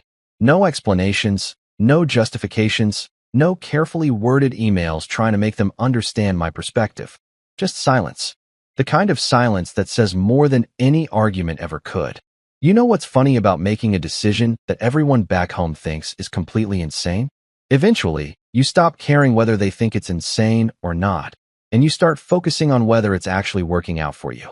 And let me tell you, 3 weeks into my Hawaiian adventure, things were working out better than I had any right to expect.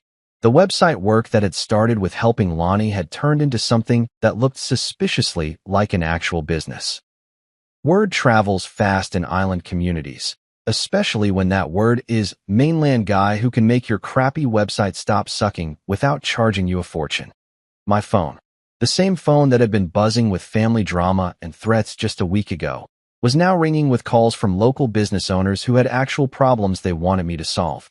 There was Maria, who ran a food truck called Island Fusion and needed an online ordering system that didn't crash every time more than 3 people tried to use it simultaneously. There was Tommy, a fishing charter captain whose website looked like it had been designed by someone who'd never seen a boat, let alone been on one. And there was Elena, who made jewelry from beach glass and shells and wanted an e-commerce site that captured the spirit of her work without looking like every other generic craft store on the internet. Real work for real people with real problems.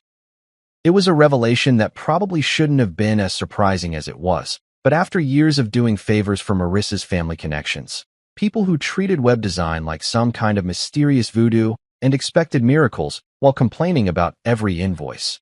Working with folks who actually appreciated what I was doing felt like discovering a new planet. The best part was that nobody here knew about my previous life as the family disappointment. To Maria, I was just the guy who fixed her website so customers could actually place orders without wanting to throw their phones into the ocean. To Tommy, I was the computer wizard who made his charter business look professional enough to compete with the big resort operations. To Elena, I was the person who figured out how to make her art look as beautiful online as it did in real life. None of them cared that I'd never been good enough for the Prescott family standards. None of them expected me to apologize for existing or to constantly prove that I deserved to breathe the same air as my social betters. They just wanted someone who could solve their problems without talking down to them or charging them like they were funding a space mission. The work was good, but the real breakthrough came on Friday evenings at the pier with Chemo. It had started accidentally. I'd been walking along the waterfront around sunset, trying to clear my head after a long day of coding, when I'd spotted him sitting on a bench with a cooler full of beer and a smile that could power the whole island. "Mainland guy," he'd called out, waving me over like we'd been friends for decades instead of casual acquaintances who'd exchanged maybe 50 words total. Perfect timing. I was just about to watch the sun do its thing, and beer always tastes better when you've got someone to share it with. That first Friday had turned into a weekly tradition that I looked forward to more than I'd looked forward to anything in years. Chemo had this way of talking that made everything seem both completely serious and totally relaxed at the same time. He'd worked construction for 30 years, raised 3 kids who were all doing well for themselves, and had opinions about everything from local politics to the best way to grill fish that were both informed and completely unpretentious. "You settling in okay?" he asked during our 3rd beer summit, watching a cruise ship slide past the harbor like a floating city of tourists who'd probably never see the real Hawaii. "Better than okay," I said, surprised to realize how true that was. "This place is starting to feel like home." "Good," he nodded, taking a long pull from his beer. "Hawaii's got a way of calling to people who need it. Not everyone hears it, but when you do, you know." We'd sit there watching the sun paint the sky in colors that didn't exist in any of the fancy art galleries the Prescott family liked to frequent, talking about everything and nothing while fishing boats headed out for the night shift and joggers made their evening rounds along the waterfront. Sometimes we'd talk about work. Chemo was full of stories about construction projects that had gone hilariously wrong and clients who'd made requests that defied both physics and common sense.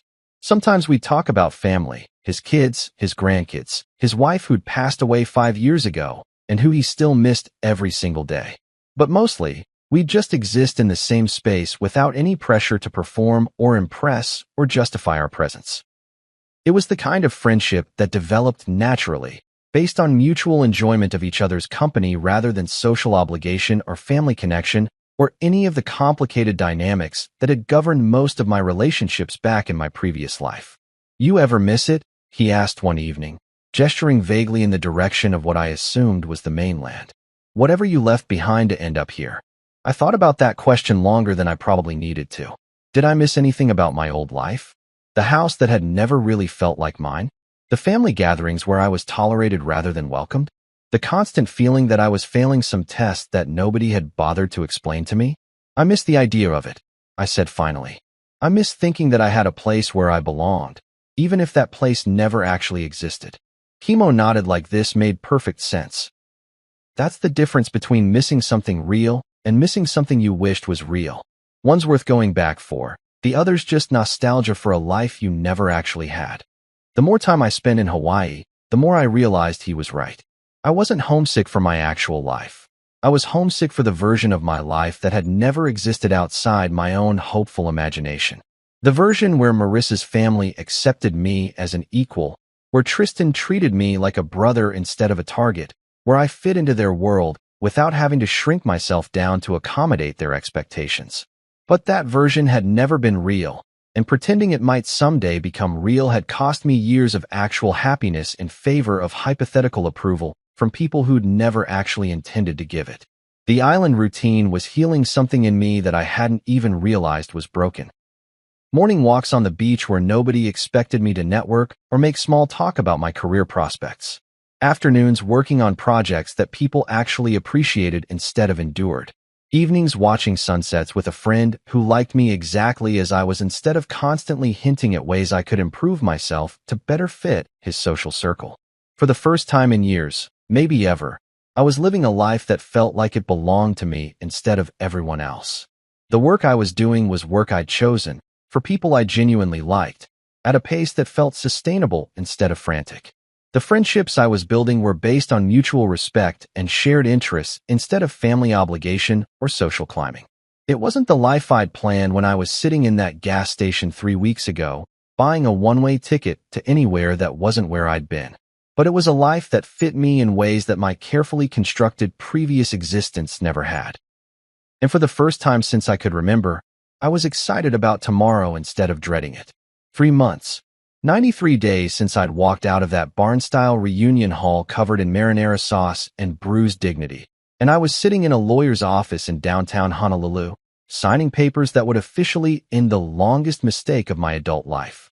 The lawyer, a woman named Patricia Kim who had the kind of no-nonsense efficiency that made you understand why she'd built a successful practice, slid the final divorce papers across her desk with a smile that suggested she'd seen this particular brand of liberation many times before. "Congratulations," she said, as I signed my name on the last page. "You're officially a free man." Free man. The words hit me differently than I'd expected. Not with relief, exactly, and definitely not with regret, but with something that felt like possibility wrapped in acceptance. I was free, but more importantly, I was free by choice rather than circumstance. I'd chosen this path, step by step, decision by decision. From that first moment, I decided not to apologize for defending myself to this final signature that severed the last legal tie to a life that had never really fit. The apartment above Lonnie's surf shop had become available 2 weeks ago when the previous tenant, a yoga instructor named Rainbow, who was probably born with a much more conventional name, had decided to follow her chakras to Sedona or some other place where people took spiritual guidance from crystals seriously. Lonnie had offered me the space before it even hit the market, which was either a sign of friendship or a practical business decision based on the fact that I'd already fixed her computer system 3 times and installed a security camera that actually worked. Either way, I jumped on it faster than a tourist jumping away from a Portuguese man of war. The place was small. Basically a studio with a kitchen alcove and a bathroom that required some creative maneuvering, but it had windows that opened wide enough to let in the constant sound of waves and a view of the ocean that made every morning feel like a vacation commercial. Moving in had been the easiest relocation of my life, mainly because I owned exactly 3 suitcases worth of stuff and had developed a deep appreciation for the minimalist lifestyle. No family heirlooms to worry about. No furniture that came with emotional baggage. No wedding photos to pack away in boxes labeled, "Deal with this later." Just clothes, a laptop, some books, and a coffee maker that had become my most prized possession after discovering that Island Time included a much more relaxed approach to caffeine availability. The business had grown beyond anything I'd expected when I first helped Lonnie with her website disaster. Word of mouth in island communities travels faster than gossip at a high school reunion. And apparently, mainland guy who actually knows what he's doing and doesn't treat you like an idiot was a rare enough commodity to keep me busier than I'd ever been in my previous life. I had a steady stream of clients ranging from local restaurants to tour operators to artists who made everything from custom surfboards to jewelry that looked like the ocean had personally designed it. But the real revelation was that I was making more money doing work I actually enjoyed than I'd ever made trying to impress people who would never be impressed anyway. Turns out that when you're genuinely good at something and you work with people who appreciate what you do, the financial part tends to sort itself out without requiring family connections or social networking events that felt like endurance tests. The apartment came with a small desk that fit perfectly under the main window, positioned so I could look up from my laptop and watch surfers catching waves while I worked on whatever project was currently demanding my attention. Today it was a complete e-commerce overhaul for a local coffee roaster who'd been trying to sell his beans online using a system that looked like it had been designed by someone who'd heard about the internet, but never actually seen it. The ocean breeze carried through the open windows, rustling the curtains I bought at a local market from a woman who'd spent 20 minutes telling me about the traditional Hawaiian patterns while her granddaughter taught me how to pronounce mahalo correctly. It was the kind of interruption that would have driven me crazy in my old life, where every minute was scheduled and every interaction was measured against its potential value to my social standing. Here, it felt like the most natural thing in the world. Buying curtains from someone who cared about the history behind the patterns, learning a word that meant more than just thank you in a language that belonged to this place I was slowly becoming part of. My phone, which had become a tool for actual work instead of a device for delivering family drama, buzzed with a text from Kimo, Sunset Beer Summit in 1 hour. Tommy caught some Ono today, and Elena's bringing her famous mac salad. You in? I looked at my laptop screen, where about 3 hours of work remained on the Coffee Roasters website, and realized something that would have shocked my former self. The work could wait. Not because I was lazy or irresponsible, but because I'd learned the difference between urgent and important, between other people's expectations and my own priorities. The website would get finished, the client would be happy, and the world would continue spinning without requiring me to sacrifice every moment of personal time on the altar of productivity. Definitely in. I texted back, closing the laptop and walking to the small closet where I kept the kind of clothes that prioritized comfort over appearance. Board shorts, t-shirts that had never seen an iron, and flip-flops that cost less than the socks I used to wear to family dinners. Walking down to the beach where our informal Friday group had started gathering, I passed the mirror that came with the apartment and caught a glimpse of someone I barely recognized. Tan from spending actual time outdoors instead of commuting between air-conditioned buildings. Relaxed in a way that went deeper than just the absence of stress. Happy, which was such a foreign concept that it had taken me weeks to identify the emotion correctly. The beach was already occupied by the usual suspects. Kimo with his cooler of beer and infinite supply of stories about construction mishaps. Tommy cleaning fish with the kind of expertise that comes from 40 years of knowing exactly how sharp your knife needs to be. Elena arranging food on a folding table like she was setting up for a photo shoot. And Lonnie emerging from her shop with a bag of ice and a grin that suggested she'd just closed a deal with some tourists who thought they were going to become professional surfers after one lesson. Mainland guy, Kimo called out, using the nickname that had somehow evolved from identifying description to term of endearment. Perfect timing. Tommy just finished telling us about the time he accidentally caught a monk seal and had to explain to the Coast Guard why he was hugging a federally protected species. This was my life now. Friday evening fish and beer with people who'd become family not through marriage or blood or social obligation, but through the simple process of choosing to show up for each other week after week. No dress code, no hidden agendas, no complex dynamics that required a decoder ring and a sociology degree to navigate. Just people who liked each other, sharing food and stories while the sun painted the sky in colors that never got old, no matter how many times you watched the show. I grabbed a beer from Kimo's cooler and settled into the sand, feeling the warmth that lingered from the day's sunshine and listening to Elena describe her latest jewelry project, while Tommy argued with Lonnie about the best bait for certain types of fish and Kimo planned his next home improvement disaster. Somewhere on the mainland, my former in-laws were probably still discussing my disappearance, still trying to figure out how to spin my departure into a story that made them look like the victims.